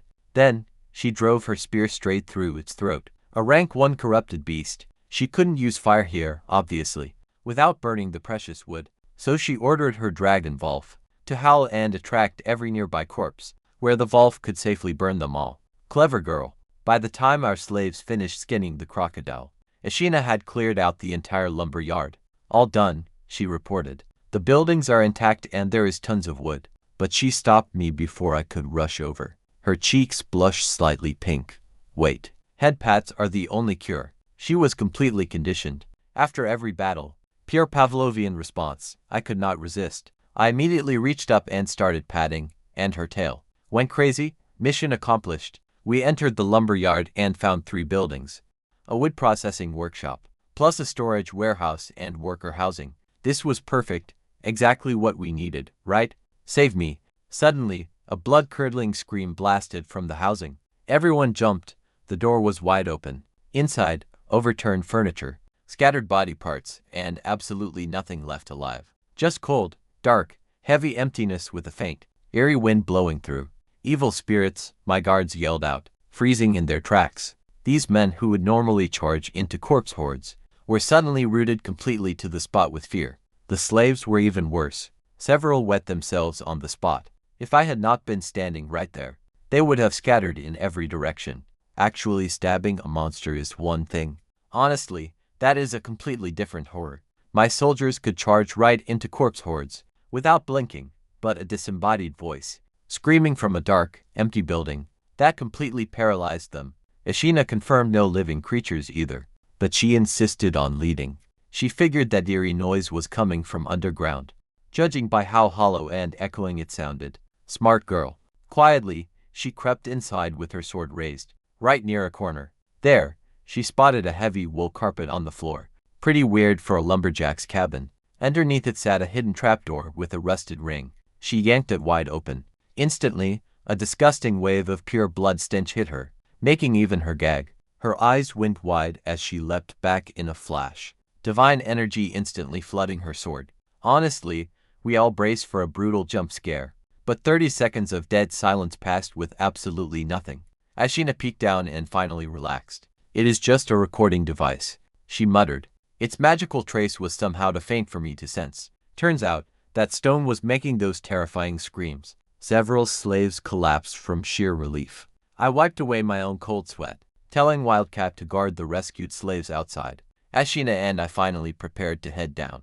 It was crammed with rotting human remains. 5 young girls, only their upper bodies remaining. Their dried intestines were crawling with corrupted worms. Thick blood from every angle, pulled right into the center of the room, forming a twisted, ritual magic circle. Right in the center lay another young girl, dead for at least 3 years, practically merging directly into the floor. Her tattered nun robe showed she belonged to the church.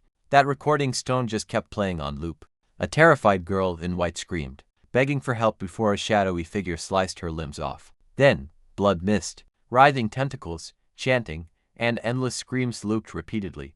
It was the most horrifying thing I had ever witnessed. Through the whole lifetimes, Ashiana recovered faster than me. She was one of the God-chosen, apparently. Just like that, a killer was out executing God-chosen.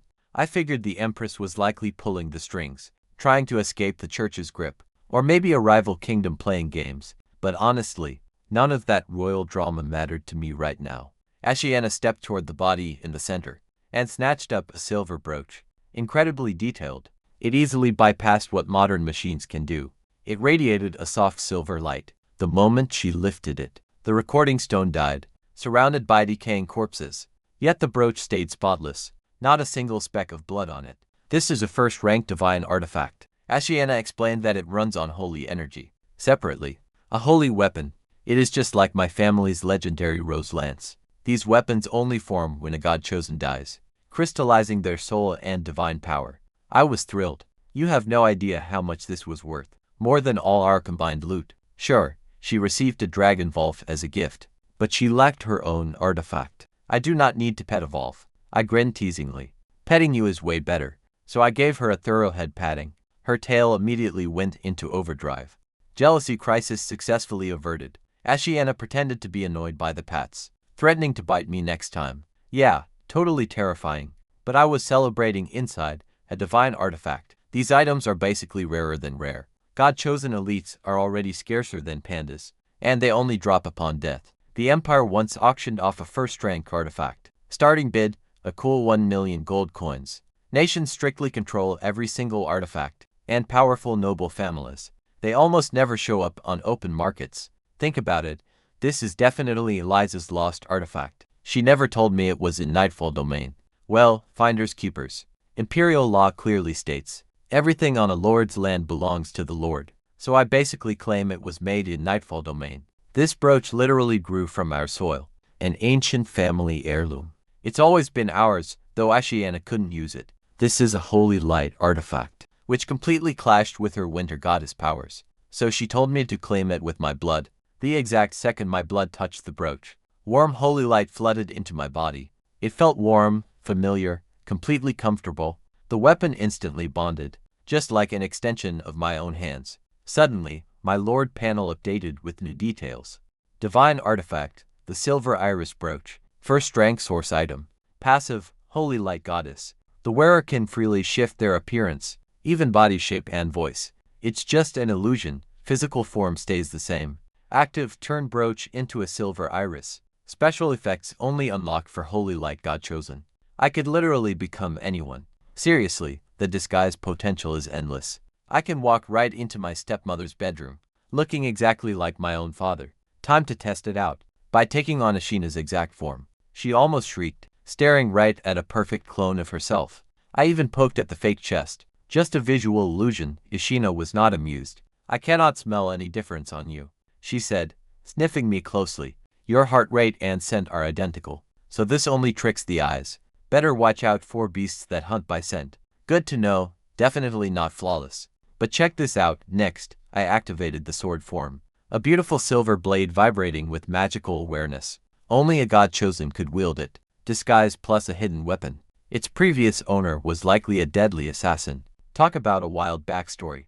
I grabbed that recording stone as well. That poor nun's tragic end was clearly not as simple as it seemed. This footage might make for excellent blackmail later. I had Ashina draw a quick sketch of the floor's ritual circle. Just looking at it gave us both the chills. Back outside, Wildcat told us the timber piles were massive, tree trunks wider than his own waist. We simply lacked the manpower to drag those giant logs, so I ordered them to load the smaller planks first, and we would fetch the rest later.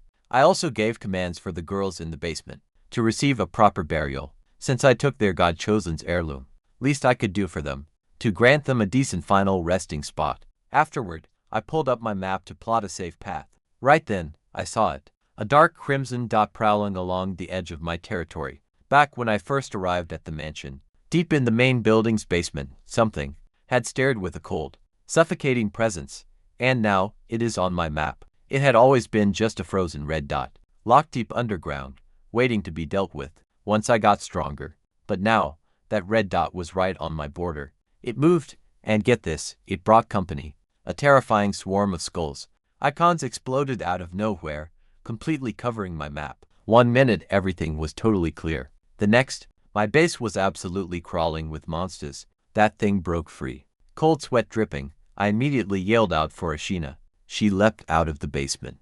The exact second I called her name, I was already scanning hard for threats. Get back to our territory and protect everyone. I told her quietly, fight if you can win. If not, fall back to the winery.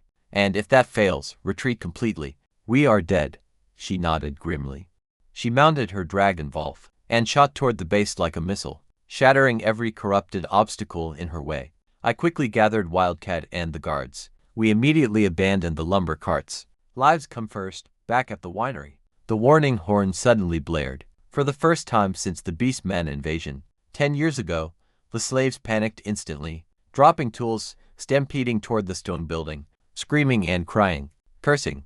Total chaos. Tate cracked his whip, trying to maintain order, yelling out that the monsters were still far. But that only confirmed their worst fears. They ran even faster, and honestly, thank God, I had followed Ashina's advice, keeping the slaves working right near the winery, instead of sending them out to expand borders. They all reached the stone building safely. The winery was massive. Its solid marble was basically a fortress, which is exactly why I chose our base. Chow was upstairs, furious that filthy slaves were tracking. Mud on his clean floors. Some things never change. Instead of running away, Iron Hammer spat on his hands, only 9 silver coins away from buying his freedom. After that, he was going to drink himself blind and visit Maple City's finest ladies. Gotta survive first, though. His buddy laughed, heavy armor clanking as he ran. But once they reached the perimeter, massive numbers of corpses were pouring into the territory, smashing right through their farm equipment. Some got easily picked off by arrows, flying out from one of those small wooden forts, which were actually my own invention. They were simple circles of chest-high wooden stakes, driven deep into the dirt with strong triangular supports. Not actual walls, more like sheep pens, where just a few guards could easily stab through the gaps. Now, they were actually saving lives. A guard nicknamed Sheepdung was holding one fort, methodically thrusting his halberd right through the gaps, tearing back chunks of dead flesh with every strike. Others were busy reloading their crossbows, sniping any corpse that tried to climb over.